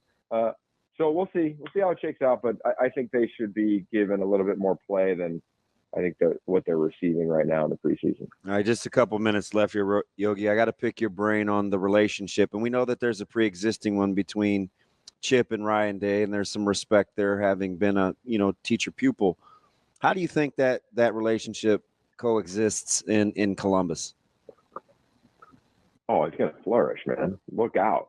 Here come the Buckeyes, man. It's going to be awesome. Those two guys are, to your point, connected, coached them way back in the day in college. I've been around those two, and they've been together, off the field. I was at practice earlier in August. This thing is going to be fluid. This thing is going to be flush. I mean, you look at the weapons they have and the backfield they have, the defense they have, the wideouts they have, and on and on and on. As I was watching practice, I kept trying to comp our 05 USC team that lost to Texas in the title game. And all right, who's better? With Cushing at the edge or this guy at the edge? At Dwayne Jarrett at wideout or as a freshman, how about Jeremiah Smith? You just start going back and forth. This running back crew versus Thunder and Lightning with Reggie and Lindell. And it's comparable. It might be better. It might be the best team we've ever seen. And the thing that I love the most about both of those two men that you referenced is they are really selfless. And they've got a tremendous amount of belief in what they do. And I think they've got a lot of humility around the craft. I get you might go, right, hey, remember when he yelled at Lou Holtz after the game last year? I get all that. But their competitive fire and the way that their teams reflect their personalities stands out to me. And then my last thing when talking to Ryan Day about this team, because on one hand, there's a lot of pressure, right? Clearly guys decided to come back. They didn't come back for free. And they also came back with a certain mission in mind, beating Michigan, winning the league championship, and winning the whole darn thing. I loved what he said to me about how they view it. And he goes, we don't look at it as depression. The way we talk about it is opportunity. What an opportunity to represent these colors, this logo, these teams, this university. What an opportunity to do something special with guys that would normally, be first-round picks. And that's how Coach Carroll talked about our teams and opportunities at SC. As the pressure mounted and you're trying to win 3 straight national titles, same type of vernacular, very similar temperament. So I'm in on the Buckeyes. Who knows between them and the Ducks, but those 2 teams have, again, I keep saying it, but they really stood out among everybody else. Doesn't mean it's easy. They still are 18-22. They still have to have, challenging road games against lesser opponents in hostile environments. Like, all those things will challenge their teams. I don't know if either one are good enough to go truly flawless in the regular season, but God, I can't wait to watch them compete. That's our guy, Yogi Roth from the Big Ten Network. Yogi, we appreciate it, and hopefully we'll catch up with you again soon. Thanks, Yogi. Yeah, I need some help. I'll be there in 3 weeks, guys. I don't know anything. I got the you. last time I was in Lincoln was a memory. Your listeners don't want to go down. Probably I'll runs in 2007. I'll send you a message on Twitter. Okay. All right, buddy. See you guys. Thanks. More Hurrdat Sports Radio coming up next. Halfway through the show here on Hurrdat Sports Radio. If you're headed to work, make sure your seatbelt is fastened because it prevents injuries and saves lives, but only when worn properly. Make it click. This message from the NDOT Highway Safety Office. That's DB. I'm Ravi, Lulla here on Hurrdat Sports Radio. And, I love the way he thinks. That kind of description that he's given there, I felt like that's how I felt last year as I'm trying to figure out what Nebraska is going to look like. I'm watching South Carolina tape to see Satterfield. I'm watching Syracuse tape to see what Tony White's defense is going to look like. I'm going to watch Georgia Tech tape to see what Jeff Sims is looking like. And that's just for content purposes. That's not actually trying to game plan with all the moving pieces. It's a tall task. Yeah, the tempo. I love the tempo and conditioning thing. Yeah. Because a lot of times it's amazing how in the first game, that's kind of like either the equalizer or the advantage. Mm-hmm. I felt like Georgia Tech was in much better shape than Florida State. Yeah. Like I thought, like as the game wore on, Florida State looks sluggish. They did. Yeah. And so, it's like, I blame it on not showing up till Wednesday, but that's just me. yeah, you got me thinking about that, but I don't know what would be ideal off the top of my head. But so we have to train in such a way, Mm-hmm. right? Where we're trained because you go through these scenarios. Okay, let's say if we can't block north, or Mm-hmm. if they come out in something we can't handle, or we haven't put in goal, like whatever, right? Like what can be our advantage? So if they're beating you in the trench, how can you use tempo or something? Yeah. So would it be tempo? Mm-hmm. Would it be space? At the end of the day, though, it has to be fitness because it's just been relentless, right? But that's where the advantage of tempo comes in, right? Is in the fitness. And if we need to, we just have to have plans. So right. So I like the fact that you may watch Nebraska practice and they may try to snap the ball, 10 times in 80 seconds, right? As soon as that thing is spotted, line up and snap it again. Go again. Why? Well, UTEP may do that to them. Fitness, right? Yeah. So, and it's good for stamina. So let me ask you this, because plus you have to be able to think when you're tired. That's key. Being able to mentally focus when you're tired, 100%, is incredibly challenging. Well, we did a cowboy period at the end of practice, and it's like, wow. Like, best wishes with that. I used to, you know what I mean? It's like, I used to tell people this all the time, and I was applying it more towards like working out or lifting or whatever, but it applies to athletic stuff too. In like, your mind gives up before your body does. 100%. So you have to be able to lock that thing back in, because it's not just, oh, I don't think I can do this anymore. And it should be just the opposite. It should be. But your mind's trying to protect your body, right? So it starts to shut things down before your body reaches its max. And that starts with focus. Like, we think it starts with effort, and sometimes it does, but it's the focus too. It's just having an elite mindset. And it just happens subconsciously. So you have to be really dialed in to work against that. But the other thing that I think about a lot is, how do you out-train the adrenaline of game one, right? Because that's a real so thing. you have to. So that's inevitable, Right. There's The- going to be like a moment in game one, and it's about 2 minutes in the Yeah. first quarter, and you're going 900 miles and an all hour. of a sudden your body will recalibrate from all the endorphins that were released, and you're like, man, I'm gassed. You're right. Yeah. And it's like, nope, you're in better shape than that. Your body will recalibrate. You just have to give it a second. I watched some offense at the end of practice the other day, and it was hot. I mean, whatever. Yeah. No verbal communication. It was all hand signals. And it's at the end, and I'm thinking, hey, best wishes with this. Mhm. There's no asking for, you want to simulate crowd noise. It's like, can you think when you are at the end? Yeah. Because it's tempo, right?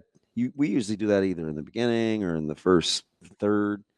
But it's like, hey, you never know, Mhm. right? Like you never know what you may need. So whatever happens on Thursday, or Saturday for them, you just try not to make it the first time you've done it. Right. Right. You're not going to get everything. Sure. I mean, But as much as possible. I mean, full disclosure, we did just realize we hadn't worked on 2-minute offense. Right, so it's like, oh shoot. Well, but you try to hit the checklist, right? It's on the drive, and it's like, man, did we put goal line in?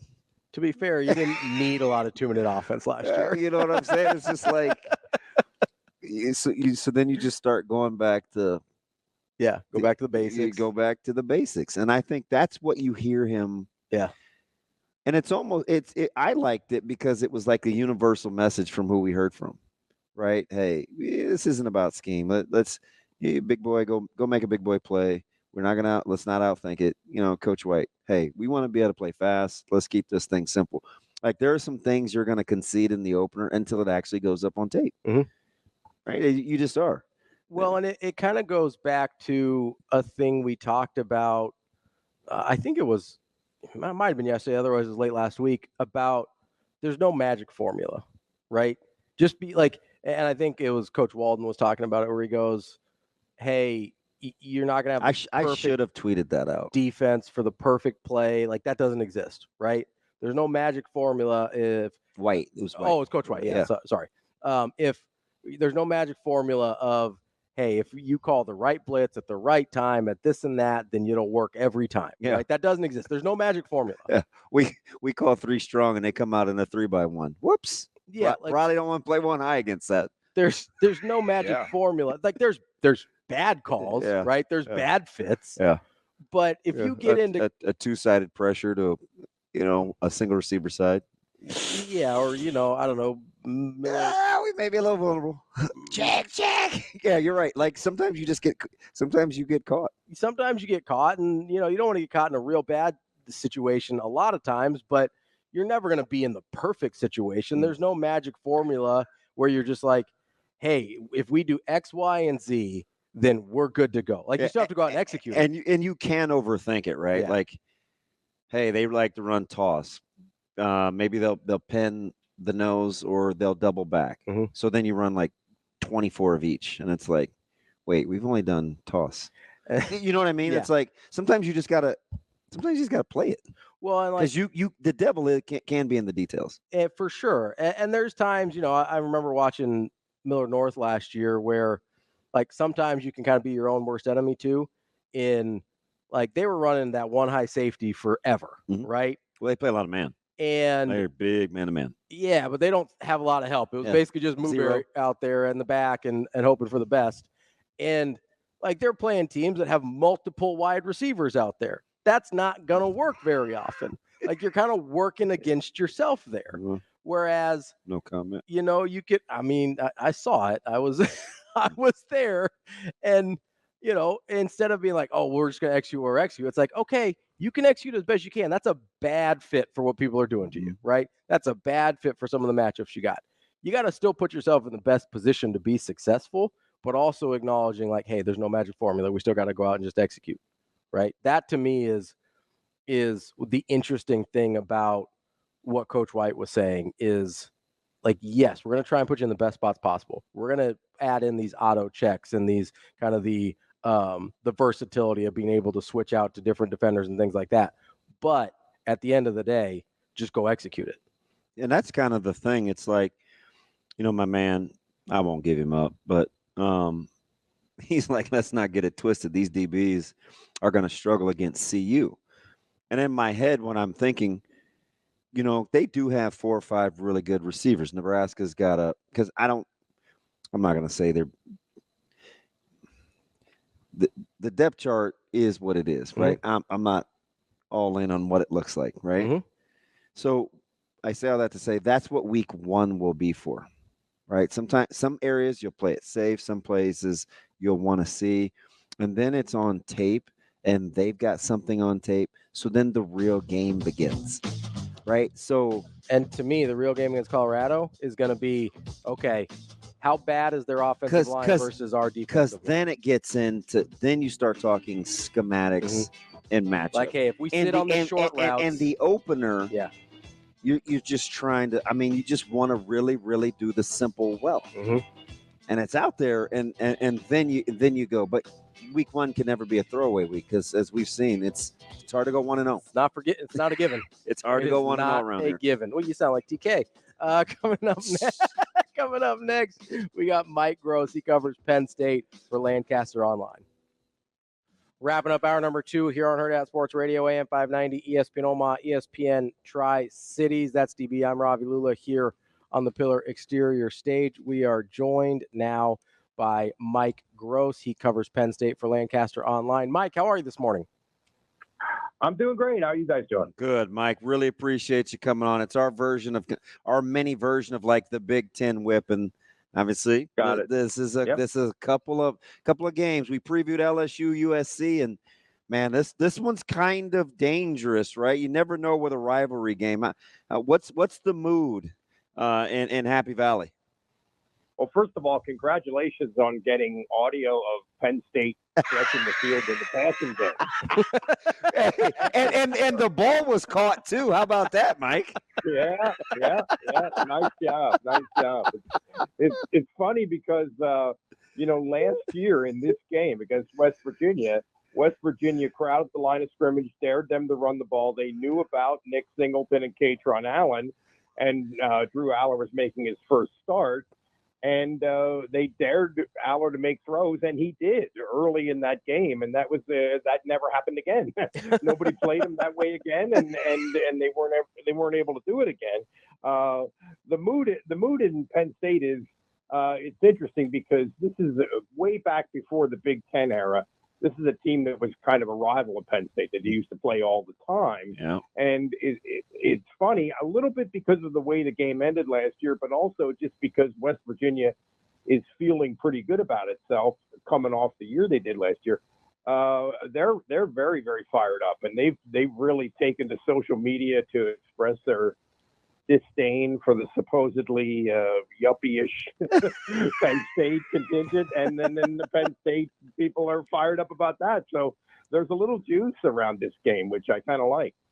So, Mike, we were talking about Drew Aller a second ago, and it seems like he is maybe a little polarizing. You've got the people that look at the numbers and go, hey, that's 25 to 2 touchdown interceptions. What more do you want from this guy? Then you kind of make the joke, and rightfully so. That's like, man, you actually found a clip of him stretching the field. He gets a little captain check down reputation as well. Like, where is the truth on Drew Aller? It's funny. Last year, they played, this is kind of like maybe week 8 or so, they played Indiana. And late in that game, and Indiana was hanging around at Penn State, and Aller threw a really bad interception, which was his first interception as a college player. And Indiana managed to not, get score on that possession.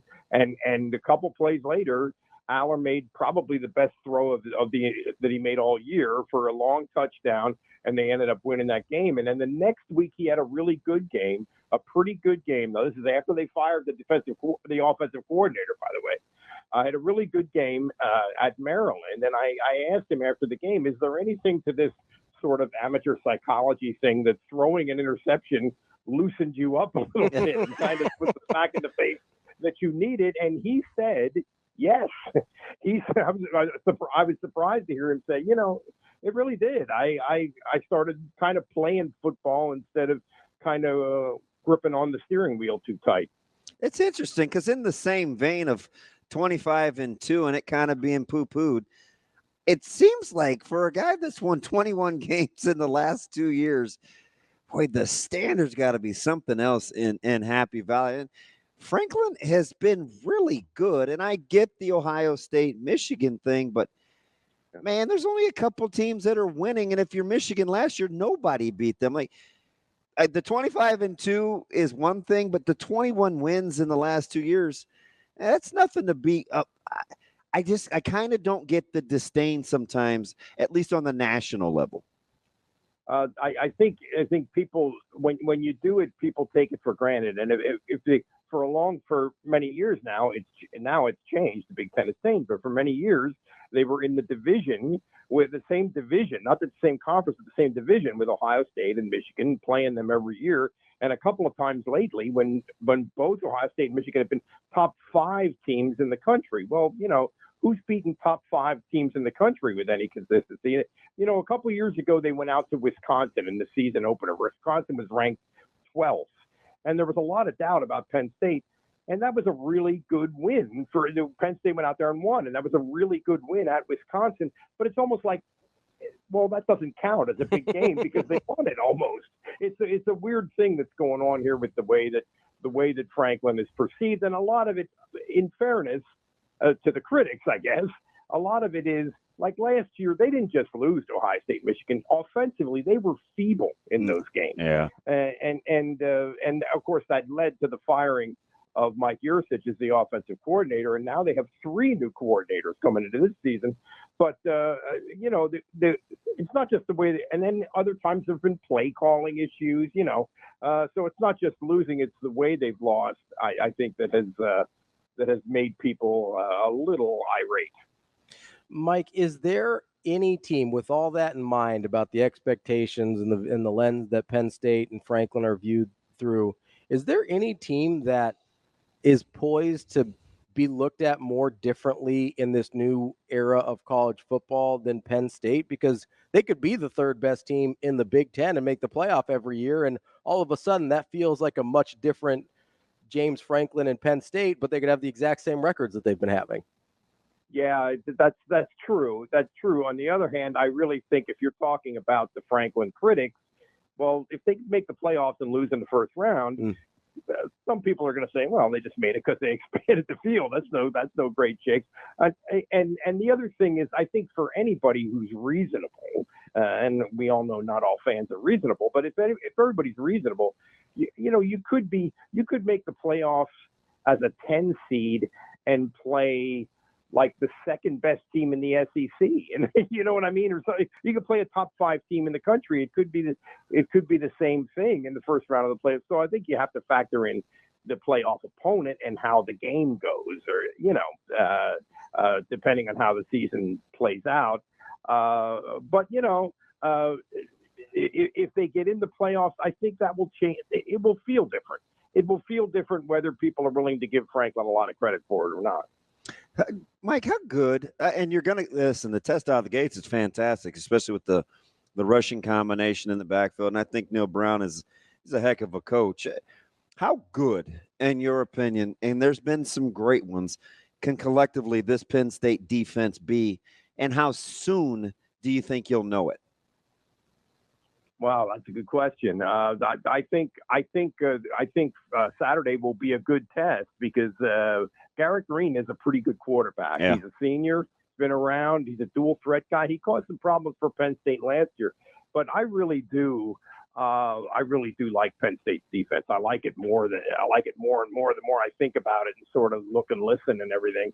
A different coordinator, and it's going to probably be a different style with Tom Allen and as opposed to Manny Diaz, who was such a great guy at sort of concocting and calling and disguising blitzes.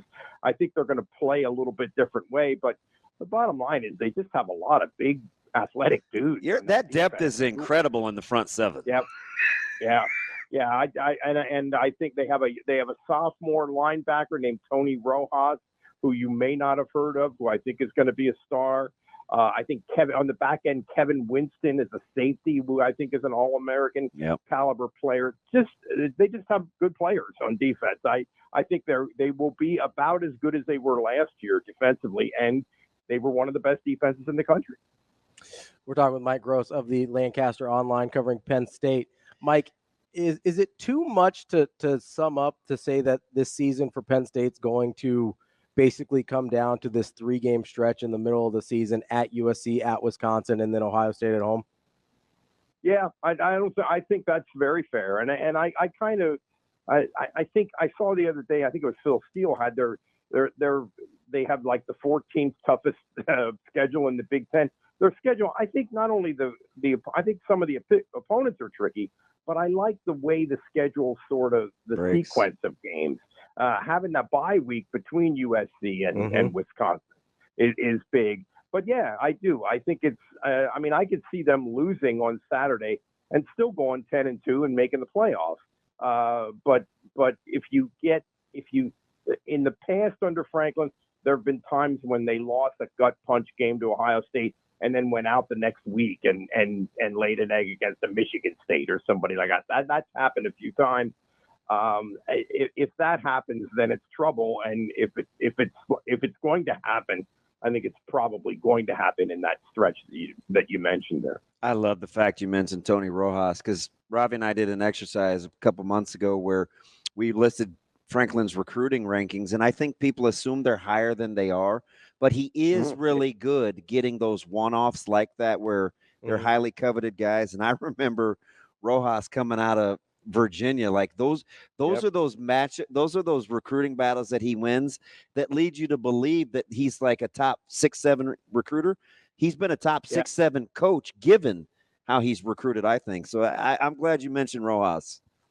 Well, and the one thing we could say a little bit, you're right. I think people do think they've recruited a little better than they actually have. But the exception to that is that 2022 class. I think they were top 5, which includes Aller, Singleton, Katron Allen, Abdul Carter, Kevin Winston, who I just mentioned. I mean, a bunch of guys who not only were big-time recruits, but have become very good college football players, and now they're in their third year. Yeah. They're in their third year. So you could argue that maybe for that group, this is the time, Fantastic. That is our guy, Mike Gross from Lancaster Online. Mike, we appreciate the time, and I'm sure we'll catch up again soon. Thanks, Mike. Okay. Thanks, fellas. We'll be back with Mike J. Schaefer from Husker 24/7 here on Hurrdat Sports Radio. Welcome back. Kicking off hour number 3 on Hurrdat Sports Radio, AM 590, ESPN Omaha, ESPN Tri-Cities, KFOR in Lincoln. And if you're a fan of the show and you're not going to be here on Friday for the breakfast, you got to be asking yourself why. Right? Just like Coach Rule does with the defensive backs. Make sure you get to eventbrite.com to reserve your seat. Search Hurrdat Sports Radio. There'll be breakfast here. There'll be some breakfast cocktails if you're into that as well. And, hey, you can come and purchase a copy of the Hail Varsity Football Yearbook right here as well. We got you covered. Come hang out with DB and myself, presented by Ep Foundation Repair. Joining us now is Mike Schaefer from Husker 24/7. Schaefer, what's going on, man? Oh, just got that start of the season football cold that you dream of. You wait all off season for the cold to come around right as the season's about to start. My voice sounds terrible. I feel terrible. Let's go, boys. Let's do it. That's crazy. I had to give Zoe a breathing treatment this morning, man. Something must be in the air, Schaefer. Folks have been getting a little sicky lately. I thought it was. Are we sure it's not Husker fever? It might be something else. I don't know what it is, but I don't. So I'm in the weird spot now where it's like, I don't know if I'm giving my son, who's also sick, like if I'm the reason that he's sick, if he's the reason that I'm sick, somewhere in there, Toby's been sick. Yeah. It hasn't been the healthiest last 3 months for the Schaefers. Just a mutual kind of daycare. Back and forth. Let's keep that thing circulating. The daycare thing is real. Everybody tells you about it. You're like, oh yeah, sure, whatever. My immune system's fine. No, you're gonna get wrecked. Yeah. So, well, it gets everybody, man. It's like you're not prepared for the stuff that passes around at daycare, man. Like these damn kids. I'm just walking around with my economy-sized cough drops. Oh, jeez! I got one of those in my backpack right now. I travel with that too. That is you have to have it. Shelby thinks I'm nuts. I take like 50 of those a day. That can't be good for you. I got the sugar-free one, though, so my dentist will be thrilled. It's probably not good for you, but it's also a non-negotiable. Oh, Yeah, I mean, it's- dude, damn that enamel. Who needs it? Not nine, possibly 10 deep on that D line, Schaefer. I mean, that's kind of how you dream it up, isn't it? Well, it shouldn't really come as a surprise to anybody, right? Like, I feel like on this show, on other shows, on Husker 24/7 podcast, all I do is talk about how deep that defensive line is and how excited I am, and the fact that when Nash and Ty and Jamari aren't on the field, the next guys up there's not that big of a drop off. Like, Nebraska is going to go from having 3 really good veterans in 2024 to those guys are going to be gone. And I don't think their defensive line is going to take a hit, just because I think guys like Riley Van Poppel and James Williams and Elijah Judy and Vincent Carroll Jackson and Brody Tagaloa and Sualafotu, and I'm sure I'm forgetting somebody in there as well. Are we counting Cam Lenhart as a starter or not? Yeah, I mean, you got Cam Lenhart, who is someone that I just forgot. Like, it's and then there's Keona. There's Keona Davis, who shows up as a freshman that's been impressive since he's been here.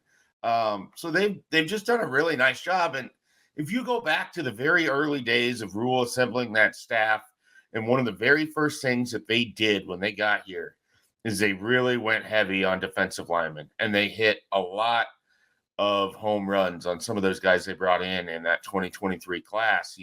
I think the world of Van Poppel. I think Cam Lenhart's a potential captain someday, just because of his personality and sort of who he is and how he approaches football. Vincent Carroll Jackson's going to be one of those guys that we're going to hear a lot more of, I think, going forward.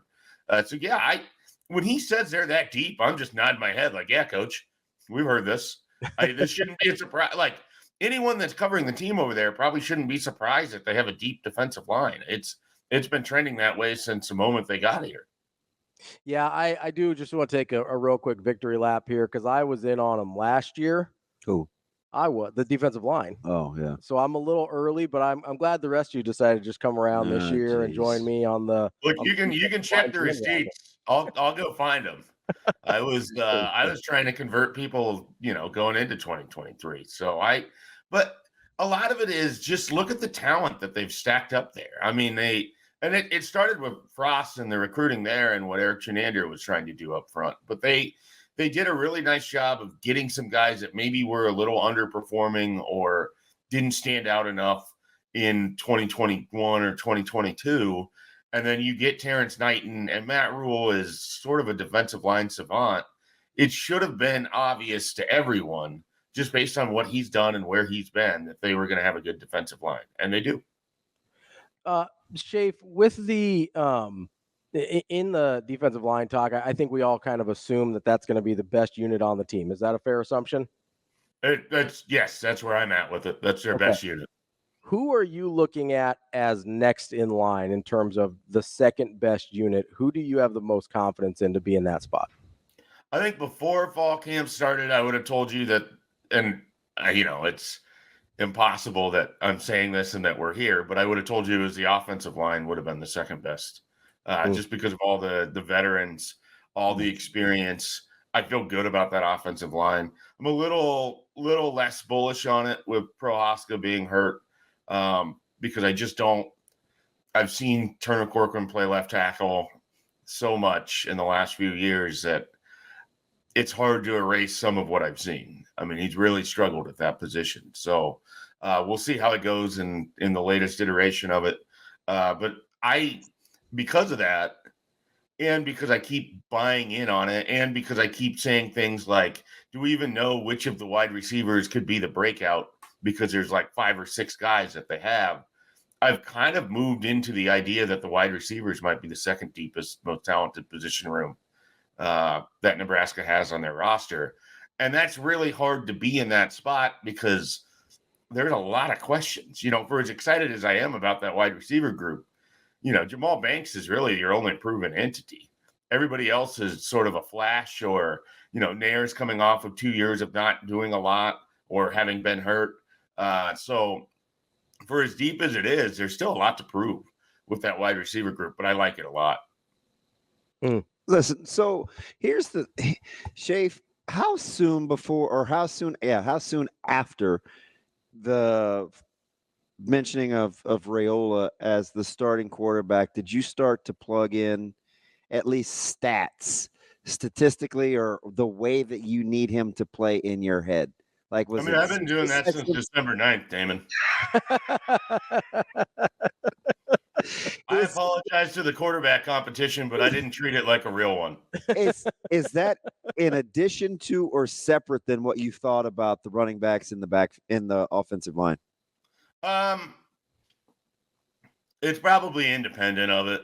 A lot of it has been going back and trying to find comparables. And there's really not one of the difficult things is that what Dylan Raiola is doing, there's not like a lot of easy comparable situations. I mean, we can use Adrian Martinez here at Nebraska, but I think they're very different players in a very different offense. So I don't really love that one.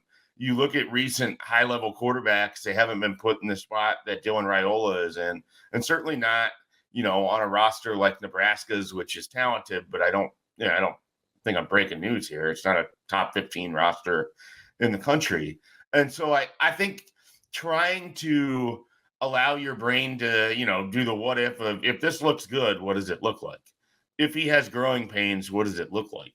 I think I've settled in anywhere from 22 to 25 touchdowns passing over 12 to 13 games would be sort of where I'm at. I think that's a pretty comfortable 60% likelihood, but if he's really good, and I think the passing game goes the way that it can, I mean, he could set the single season record for passing touchdowns in his first career season. I wouldn't be shocked by that. I don't know if you guys would be shocked by that. The harder one I have, and this is one of my bold predictions, I actually think Dylan Raiola will have the second most rushing touchdowns for Nebraska this year. Oh, hot take. Because I think one of the ways that you can kind of utilize him against type is in the red zone. You can have him keep on some of those read options because you're not expecting Dylan Raiola to do that. I also don't know how many rushing touchdowns Nebraska is really going to pile up. That's the other thing that's relatively difficult. I think with the passing touchdowns, it's easier to see a higher number because of how you can go about attacking it in the different ways. Rushing, I don't look for a lot of home runs. So they're going to have to finish off a lot of drives where you're inside the 5-yard line and someone's going to have to finish off that run. And are they going to be doing that? Or are you going to be utilizing play action passing to your tight ends or to your bigger wide receivers? So part of why I think he might have the second most rushing touchdowns. I don't look for Nebraska to score a lot of rushing touchdowns. I would just love it if we could see like a single QB rollout on the goal line, just any at all. Just one time. I'd be thrilled about it. Just give me a little bootleg on the goal line. Give the guy an option to run or pass it. I don't think we've seen that in like a decade. I would love it. That'd be terrific. Well, why would you want to do that when you can go sideways with your tight ends like you did for all of 2018 through 2022? Yeah, it's not like Nebraska's had mobile quarterbacks at any point over the last decade. Schaefer, there's sorry, I get a little snarky there sometimes. I know it's a surprise to all of you. My eyes, I'm shocked. Schaefer, as you kind of were talking about that there haven't been a lot of guys in this position, I'm sort of going through my mental Rolodex here of, okay, you've got certain guys that were maybe on like a B roster, like a Keaton Slovis that started as a true freshman. And then you've got the highly touted guys like a Trevor Lawrence that starts as a true freshman, or Caleb Williams that takes over halfway through the year, but those are on A or better rosters. You don't really have the high level guy starting on a B roster. And, I'd have to look up my list again, but I'm really having a hard time finding that match. And so it does, I think, make kind of the expectations a little bit harder to play out with Raiola than it has with some other highly touted guys recently. Yeah, and I think some of it is a difficulty of, we all saw that spring game. We saw how good that can look. I don't know if that's indicative of the type of defense that you're going to face. Certainly, obviously, they're going to have the ability to tackle the quarterback. I don't know how much pressure Nebraska was dialing up to put on Dylan Raiola or exotic looks and things of that nature. I don't know how he's going to respond the first time he's got a road game and you're going against Ryan Walters and Purdue, and they're going to have exotic looks for you. So there's a lot with Dylan that we still need to see. But I think because of the way the schedule sort of sets up, I kind of view these first 3 games as a little bit of a runway. You know, it wouldn't be surprising if you get a bulk of statistics that come out of the non-con, and then there's just a different looking style once you get into Big Ten play. And so that I think it's a big thing this weekend for him to develop easy confidence, you know, have some of these quick, you know, your first couple drives, have plays that you can tell he's comfortable with at practice, run those, let him kind of develop some confidence as he's out there playing, and then sort of see how it falls from there. Schaefer, when you're taking a look at this linebacking core, that Jack's room's got a ton of depth. Inside guys are starting to really develop. Is there somebody that kind of has piqued your interest as potentially on the verge of a breakout In the linebacker room? Yeah. I mean, I'm very interested in Mekhi Bayer at all times. He was a hell of a player at Irvington in New Jersey. I think he's one of those guys that maybe just sort of shows up in critical moments. He did that last year against Colorado. I think he's also fundamentally sound, which is, you know, one of the things you want to see from a linebacking room. I can't shake this idea that we could see like John Bullock have a big season. I'm telling you, he's going to be good, man. Ride that train, Schaefer. Get on board with me. I'm all in on Bullock. Just the way that he gets discussed by the coaching staff, the way that he kind of gets discussed by other players. Like there's something about him that makes it seem like he's just one of those guys who's in the right spot at the right time. Like he does all the right things. He's a better athlete than what people will probably assume or give him credit for. He's really good at it's also one of those where it's a weird breakout because he's a senior and he's a former walk-on, and I think people keep thinking that someone else is going to take his job, but like there's a world where he's maybe your best defensive player in 2024. He's going to be legit. How much of that with Bullock? I think I asked you this off air, DB. How much of it with Bullock is the former walk-on thing, where it's like, he can't be a good athlete. He's a walk-on. He's a fantastic athlete. I think it's hard for people to accept that a guy that they didn't know of until last year in the spring could just be in this position to be a really good linebacker. I mean, I think in part because Nebraska's recruited some names over the years, like that didn't hit, Randolph Kapai being one of them. We saw him playing for New Mexico actually this past weekend. That, you know, you kind of wonder what happened with the development at linebacker, and then how does a guy like John Bullock seemingly just hanging out on the roster? It took an entirely different staff to try something new to all of a sudden you have this, you know, guy who could be one of your better defenders. I just think it's hard for people to put themselves in that mindset. Sometimes it's hard for me to put myself in that mindset. I keep thinking he's going to be kind of a cool, fun story, and he's a lot more than that. And so I have to divorce myself from that mindset. Dude's pretty good, man. Do we do the same thing with Bayer to a certain extent? Maybe. I'm not sure. I would think that there'd be more helium with a guy like that because he makes splash plays and he's a really, really good athlete. And again, it might not mean anything to he's a good interview fans, but he also he was a hell of a player in high school. Like he was a top defensive player in his conference, in his class. Like the way that his high school teammates and his coaches talk about him. Like he's just a guy that kept showing up and kept making play after play after play. That's kind of why I think he's also a potential breakout and someone who could really stand to take advantage of Javen Wright's status being unavailable. Mekhi Bayer is going to get more playing time because of it. Schaefer, you mentioned that you thought Bullock could be possibly the best player on that defense. I think there's a few candidates there. There's a lot of candidates. If you had to bet on a defensive MVP for the season, where's your money going? My immediate reaction, immediate money goes to Jamari Butler. That's the guy that I think he could have a big sack season. I think he's someone that is at the right place in his career. to really kind of explode. So Jamari Butler is where I go to right away. And then from there, like you have the John Bullocks, the Isaac Giffords, Deshaun Singleton is someone that could have a really big effect on the season. It's weird because I don't say Nash and I don't say Ty, even though they're both really, really consistent and really, really good. I just don't anticipate either one being, when we get to the end of this, when, you know, whatever the end is, whether it's November, December, January, I don't know that I will look back and think that one of those two guys was the best player on defense. And part of it is they probably have the least amount of opportunities for flash plays. And so maybe I'm going to get hung up on things like that. But I think they're going to be really, really good. But I suspect it'll be one of those other guys that I named. Tommy Hill, even. I mean, if he's the shutdown corner that you know, Pro Football Focus and other people think that he could be, I mean, he could take away a half of the field, which makes an already pretty solid defense even better. So there's just a lot of options. Schaefer, what are you, or have you think about conjugating verbs is my thing.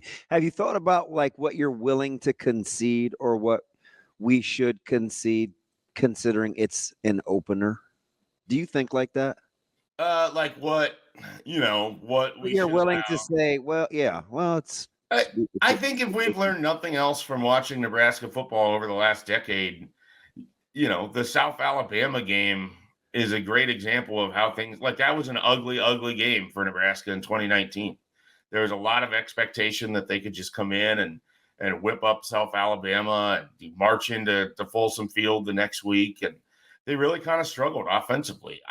I think you have to allow for all possibilities because you have a true freshman quarterback. You don't know how he's going to respond to things.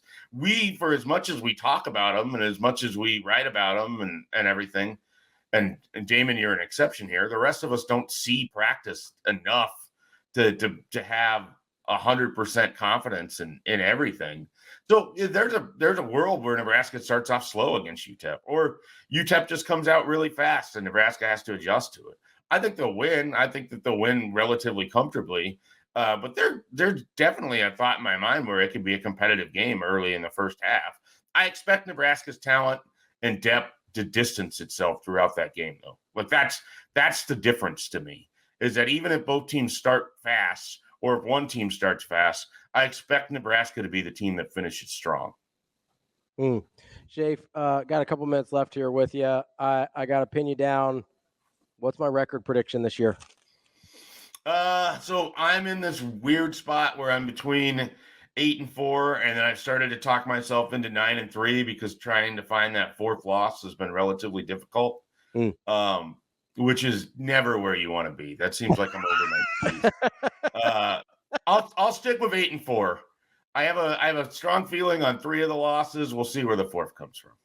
What are the 3 you have the strong feeling on? I'm assuming USC, Ohio State, and Purdue. That first road game, and I think Ryan Walters is a good defensive coach. I think he's going to have stuff dialed up for Dylan Raiola. I think that's more of a challenge than people are probably willing to admit in their head. I also have a tough time imagining Nebraska is going to be undefeated rolling into October. So some of it's just, you know, couching your bets a little bit. But I like them at home in a lot of games this year. It's the road games where I have some more questions about. Rolling into Kenneck at nighttime, huh? I like Nebraska to beat Iowa this year. I do. I like them to beat Wisconsin. I don't think either of those teams are as talented as Nebraska is. It's not, and they haven't been. It's not been a talent issue when Nebraska takes on those two teams. It's been executing in the small things and finishing games, and they didn't do it last year, and they had every opportunity to win both of those games. I will be listen. If Nebraska beats Wisconsin and Iowa in the same year, I will be unbearable. I'm just telling you. As the former recruiting coordinator at Iowa at one point in your career, I mean, yeah. It's an emotional game for you. And steering my kid to West Side by wearing some similar gear. Yeah, I've heard it all. I've heard it all. Big Wisconsin guy. We know this about him. Big Wisconsin. We know this about him. Schaefer, is it?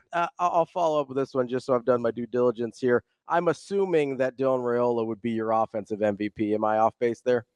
Yeah, I mean, I think he kind of has to be, because otherwise it's a wide receiver, and it's hard to imagine a wide receiver being so good that Raiola also isn't good. So Raiola is going to be kind of the offensive MVP, but I anticipate guys like Fedoni and Banks and Nair and Lloyd and Bonner are all going to make his life that much easier. I love how we all just start talking about Bonner the last 2 weeks. It's fantastic, right? It's like isn't it amazing though? Like we literally forgot about Janarian Bonner.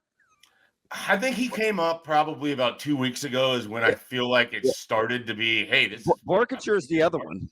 They're like, hey, that guy does play for Nebraska. You guys remember? Well, they're going to run a lot of 2 tight end, personnel sets, and so Borkature is going to play quite a bit.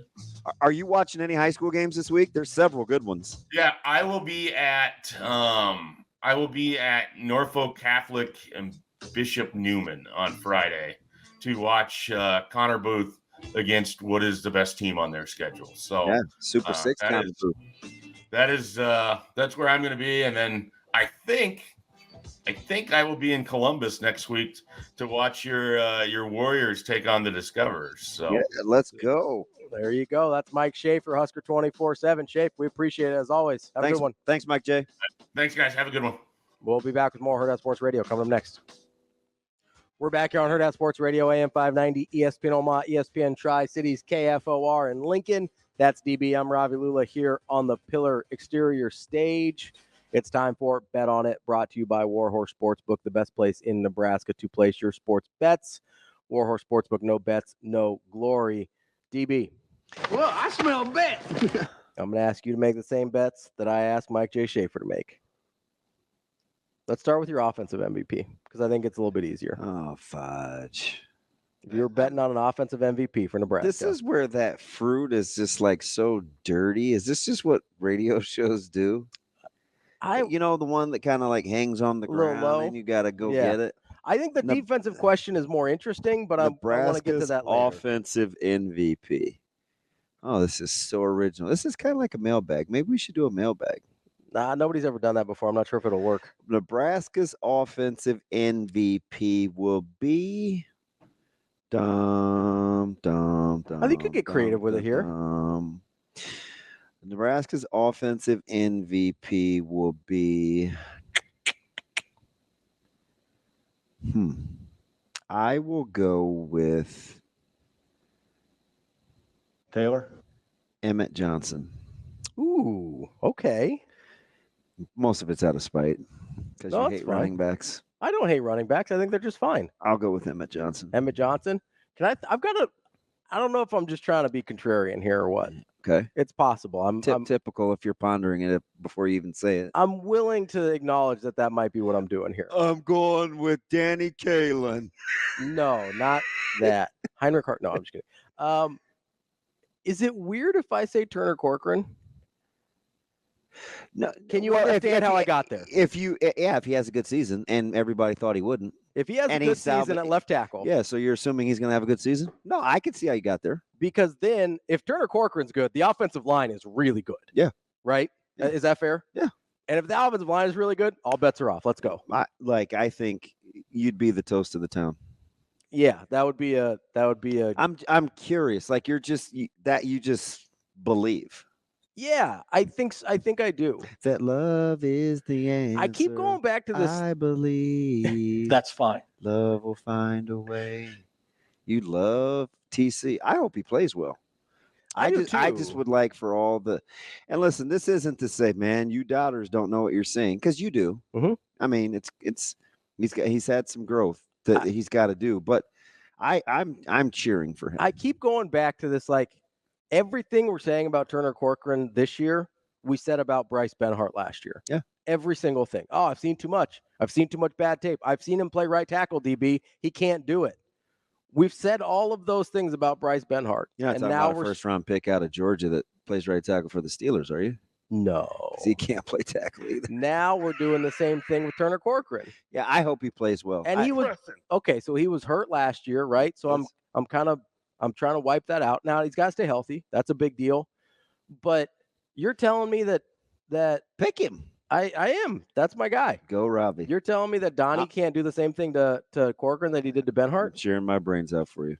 I think if he's good, all bets are off. Yeah. Oh, that would be spectacular. Like, Yeah. if he's good, the offense is good. Go Ravi. Defensive MVP. Do you have a guy? Tough. Look at the schedule. How do they need to play? Who can stay? So this has got to be Because I think this is actually an interesting question.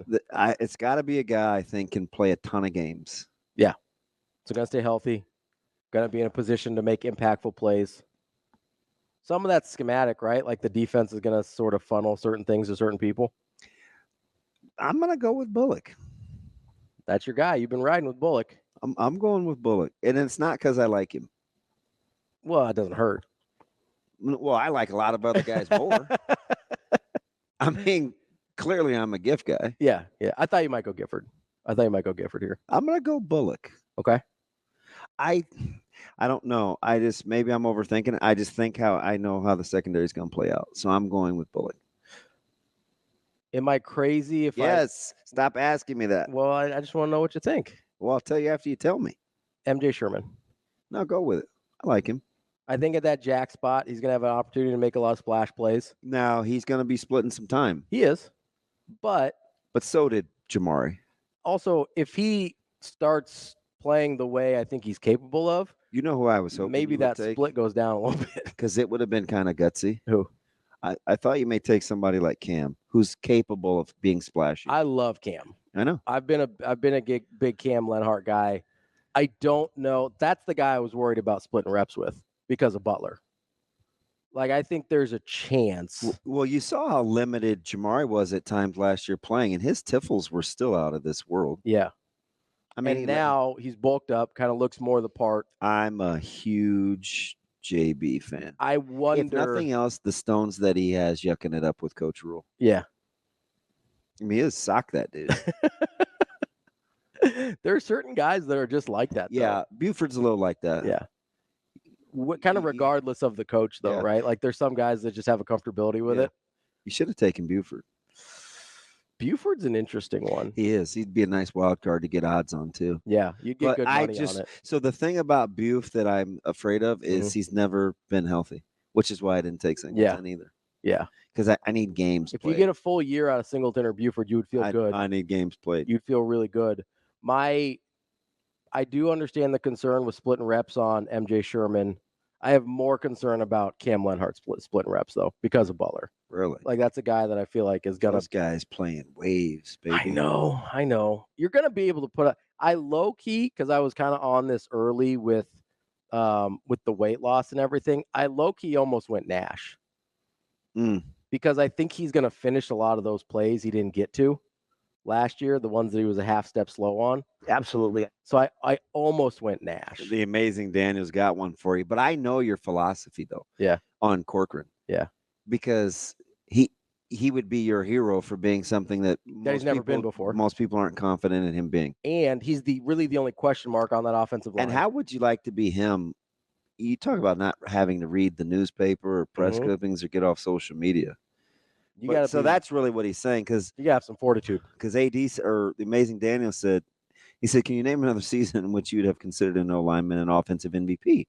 You wouldn't have to be good. You'd have to be Shields, Remington, Steinkuhler, Wiegert level, not just really good. Yeah, it's a fair point. It really is. It is. Plus, if that O-line is balling, somebody's having a big offensive year too. For sure. But that's why I like you kind of. Well, you pulled an amazing Daniel thing. You set the parameters on why you'd pick it. Yeah. And I think, I just think if he's good, the offensive line is going to be really, really good, and everything's going to flow from that. Yeah. And I genuinely think that's on the table. I'm not just trying to throw it back at people, because I just keep coming back to this idea, and Schaefer brought it up too. I just keep coming back to this idea. Okay, if we felt that good about Prohaska, does it not matter? But that's what I never got, though, because I never got the sense anybody felt good about anybody over there. I think it was a depth thing, like, oh, hey, we have options. Sure. I think they loved the options. Sure. That's why I didn't understand the doom and gloom. Well, and I think there were some people. I think both of us. Go ahead. My man JB in Kansas City's a nut. What do you say? Oh, you're a JB fan? But I've already said I was a Joe and Casey guy. Oh yeah, Right? yeah. You brought him up before. Yeah. But I just keep going back. Jamari Butler. I think they're. Oh, I thought you meant John Bullock. Maybe you never know. There's a lot of JBs. Listen, go Bullock. I just know. I know what those guys behind him think of him. Yeah, I just keep thinking about the behind him. You mean in the secondary, not at the position and group. he's an RD guy. Dvorak. Yeah. Yeah. Okay. Man, using all these- LBCRD linebacker coach Rob Dvorak. Oh, dang. Oh dang. No, I just keep going back to okay. I think there were people that are genuinely excited about Prohaska, full year healthy, all that kind of stuff, right? He did look like him. He looked really good. I think people looked at him as the Ben Hart from last year, right? Yeah. And so people seemed excited about him. But then I come to the fact that Corcoran was at least even with him on the depth chart from what we could tell from practice. If TC's fully healthy and recovered, I think he can be a good player. I don't have any qualms with that. Yeah. That's what I just keep coming back to. You cheer. Listen. Hurrdat Sports Radio here for Turner Corcoran. That's Corcoran, Jamari Butler. Now I'm not speaking for Kyle and Avery and everybody John else Bullock and Anna, but I'll speak for everybody. Shane, you in on Turner Corcoran? Yeah, I mean, exactly. Yeah. No. They don't have a radio show, so I get to speak for them. Okay. So you just taking their vote? Yeah. You can live with that, man. That's ball. That's balling. Max asked an interesting question real quick. We got like 20 seconds here. Actually, let's save it. Max asked a good question. I want to give it a little more time. Like Fury Road Max or different? No, that's Mad Max. This is Max W on the YouTube. Max is probably Is Max happy? Is it a happy question? I think it's a good question. Well, that'll count. That's DB. I'm Ravi. Lulla. That was Bet On It, brought to you by Warhorse Sportsbook. Straight bets, parlays, props, whatever you can think of. You can bet on nearly every major sporting event at Warhorse Sportsbook. No bets, no glory. We'll wrap up the show coming up next. Wrapping up the show here on Hurrdat Sports Radio, AM 590, ESPN Omaha, ESPN Tri-Cities, KFOR in Lincoln. That's DB. I'm Ravi Lulla here at Hurrdat Sports Bar and Grill. Wrapping up the show on a Tuesday. Don't forget, Husker volleyball starts tonight. I know. They get Kentucky. Kentucky's indeed. Yeah, I have a lot. So I'm already set. I use I'm going to give you the website because it is clearly updated. It has all the television games. It's on my favorites. Ooh, okay. And so I had to set my DVR because, of course, when you have a 4-hour pregame show on Saturday, then you have to actually do the game, and then you have to do fifth quarter and then leave. Mm-hmm. I'm going to miss a lot of Saturday football. Yeah. So I'm using CFB Guide. Look at this bad boy. It is so beautiful, and it's color-coded. Ooh. How about that, Jim? Beautiful. What do you think about that? Yeah. Huh? You like them apples? I do like apples. It's beautiful. So I got a number. How you like them apples? I am, and I'm at Big Red Wrap Up tonight. So I am going to be recording volleyball, playing the last match of the season and the first match of the season. How about them apples? 6 p.m. ESPN 2, if you're interested. Do you know who I'm dying to see? Who? It's because I'm a fan. Who? Lindsey Krause. That's right. Yeah. Guess who's back? People forget. Back again. Yeah, no, it's gonna be interesting. I'm excited. They're loaded. Yeah, they're really good. They're gonna be really good. So I think that's the thing people forget about a little bit last year is how young that team was. Yeah. Plus, I kind of, and you know this, I have a huge crush on Jungkook. Oh yeah, but like by the end of the year, and they looked outmatched by Texas in the final. That's fine. Mm-hmm. But I do think by the end of the year, we sort of forgot the youth of that team. Yeah. Because we just got used to them being dominant. So I guess like, oh, not a problem, right? Yeah. And then, they get to Texas and you're like, maybe it is a little bit of a problem. Yeah, not great. But God, that was over so quick. I just remember I made party ribs. Mm-hmm. And I think by the time I wanted them to get closer to, I want them to have the meat sweats. I'm like, fudge. About a wrap. This will be over before I even get them on. How about some of those corned beef burnt-ends? You got any of those for me coming up anytime soon? How long? I have to get the packer from the store because I need the point and the flat. Okay, well, tell me what we need to get. We'll go get it. All right, got you. We'll I like that. You have a turd in your pocket. We'll figure it out. I want to ask this question of you that Max asked during the Schaefer interview. Was this before he left the police force and went rogue after his wife died? Who? Or Mad Max. That's a different movie, I think. No, Mad Max is like Fury Road is like the prequel. Oh, Yeah. Okay. I don't know. I didn't see the original Mel Gibson ones, so Really? yeah. Oh, they're fantastic. Mad Max is the first one, then the Road Warrior, then Thunderdome. Yep. And then you got the new one that's Fury Road. Now Thunderdome was not good. I mean, I know you can like ride on people's shoulders like that, but Well, I do that Tina all the Turner time. was suspect. She was. She was great. Suspect. This is the Master Blaster. Enter the Thunderdome. Anyway, All right. Not Max W. Not Mad what did Break the law, face the wheel. Yes. Break the law. Face the wheel. What did Maximilian? What did Maximus Decimus Meridius want? That's a different Max. That's my favorite Max. Yeah. He asked the question. Nebraska was second in Big Ten in rushing last year at 177 yards per game Yes. with no passing threat. Correct. With the same stable of running backs and offensive line mostly, he asks if this year's number can eclipse 177. Now you will not run the ball With as quarterback. much. No. Oh, okay. Because like you'll complete some of those passes, Mhm. which therefore will limit some of those rushing opportunities. True. Right? They won't be empty plays. And you're trading QB run game for a passing threat. Correct. So does that even out to get you back to that 177 or in that neighborhood? Depends on how good the RPO game is. Mm. If Dylan can manipulate the RPO world, which I think he can, Well, I mean, Coach Rule said he could. and then you are able to run the football. Because it's difficult.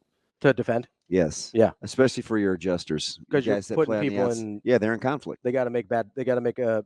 They got to make a good decision with bad information. They are truly in conflict. Yeah. So, gosh, could they go for 176? I feel like this is interesting because somebody said this about the defense yesterday in the chat. Was it Josh? Was it Josh D? Maybe. Somebody said, hey, about having a better, why do we think it's a better defense? And Oh, yeah. then I got back into what we talked about in February, right? Where you could be a better defense And the numbers could be and different. the numbers could be different. Yeah. Right? Are you turning teams over? Are you getting off the field on third? What's your long? third and long situation look like? Yeah. So there's that. Splash plays versus consistency. Same as you could be a better running football team Fewer yards. if you score more rushing touchdowns. I just 16 last year. Is that the number? 14. 14. It's a bad number. Well, it's For as well as they rushed it. It was a bad number. again when you have more rushing yards per game than Michigan. And a third of the touchdowns, I think. Well, yeah, Michigan had 26 more rushing touchdowns. Yeah, because they were at 40, right? Yeah. So basically a third. It's crazy. Yeah, that's a problem. So Right. let's So say, you need more rushing touch. How about Schaef's bold prediction that Dylan would lead them in rushing touchdowns? Like, I hope not. I hope not too. Can somebody just get to like 8 or 9? Can you get somebody at like 8, somebody else at 5 or 6? You know, Dylan might have like 3 or 4, maybe. Georgia had 40 rushing touchdowns. Yeah. Michigan, 40 rushing touchdowns. Nebraska at least needs to double what they had last year for Yeah, rushing touchdowns. That would be awesome. Like 25 to 28. I think you're in a much better position. So I do like, if I'm going to take something from last year, Mhm. I would just slightly bump up the YPCs from the running backs too, because I think that was about 4.6, 4.7. Mm-hmm. That would be it'd be awesome if it was 5. I remember we used to make fun of each other if you couldn't rush the ball for 5 yards a carry. How attainable is 5 for a team? Oh, per? Yeah. That'd be tough, I think. Are we factoring in quarterback? I would have to Google like national averages. Yeah. It seems like 5 yards every time you run the ball would be You'd win a of lot. games. Yeah. That seems like a lot. So they were at 4-4 last year. yeah. That's going to I would imagine include- tops around the country would probably be 4.9-ish. And I know it doesn't seem like much, but I'm totally guessing. I'm looking. But yeah, I'm curious. Yeah, I think 5 seems like a lot. 5 does seem high. I don't know if you're going to get 5 across a team. Yeah, maybe net. Maybe net. We've got yards per game. I'm looking for it here. Yeah. But I think that's going to be really challenging to get to. But what if, so they were 4-4 last year.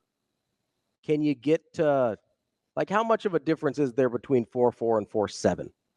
A lot, I think. Like, how much of a difference does it make, I guess? So does that make sense? It depends on where the minus yards are coming from.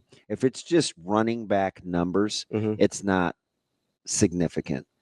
If you're not getting sacked or having losses, it's very significant. You know what I mean? Yeah. So you've got a handful of teams. I mean, you got a decent amount of teams last year that cracked 5. Okay. Now, some of them are your real run-heavy concept teams like Liberty. You've got LSU in there who was thrown off by Daniel's prolific running. See, and you know why you know how they get there? They don't give up quarterback. They don't get yards for loss. Yeah. An interesting one is Oregon. Not really. It makes sense. It does make sense, but you don't look like Bo Nix wasn't the runner that like a Jane Daniels is. But he doesn't get lost. They don't got rid of the ball. They don't have negative plays. Yeah. They were at 5-9. They were almost at 6. That's incredible. Like, that's a great number. But there's a lot of teams. I mean, Georgia Tech was at 5-4 last year. Makes sense. Quarterback run game. Yeah, quarterback run game. So can you get to 5 without QB run game? I don't know. That's kind of what I'm thinking. That's right, because you don't get those minus yards that add up in a hurry. Yeah. I mean, Haynes King is going for, what did he rush for, 900 yards? I think so. I think he went for, and Saturday he went 11 for 70, something like that. Like I'm on last year's, that's a lot to put in especially when you have a guy like Haynes at running back, because he's going for over 4, a given. Yeah. And then you add that the quarterback has that many positive rushing yards. Those numbers add up in a hurry. You've got some interesting ones in here that you don't have QB run game on, but what was Georgia? That's where I was going. 5-3. Okay. But you also how much of an outlier are they because of talent? Well, they ran for over $190 a game too. Yeah, 191, 40 touchdowns. Yeah. But they went 5-3 per. I definitely committed that to memory. Notre Dame went. Well, you're seeing how good Estime is. 5-3 per. Don't give up a ton of lost yards either. How good is Estime for Denver right now? Yeah. Yeah. Might be a good get. And I never was enamored with him because I can't stand the running style. Yeah. Just doesn't fit your eye. No, but he is awful effective. Can Nebraska replicate a North Carolina from last year? 5-0. That would be nice. That's pretty good. Stylistically, yeah, is it replicable for Nebraska? Yeah. I think North Carolina. Because May wasn't that guy. No, he's not. Even though, as we're figuring out, he's a lot better athlete than we gave him credit for. He can move, but he wasn't running a lot. Yeah. Can Nebraska be North Carolina? I like that. That would be great too, because I love Carolina. Hey, we would take it. Just no baby blues in Lincoln. It's a good question, Max. That's DB. I'm Ravi Lulla. We'll be back tomorrow with more Hurrdat Sports Radio.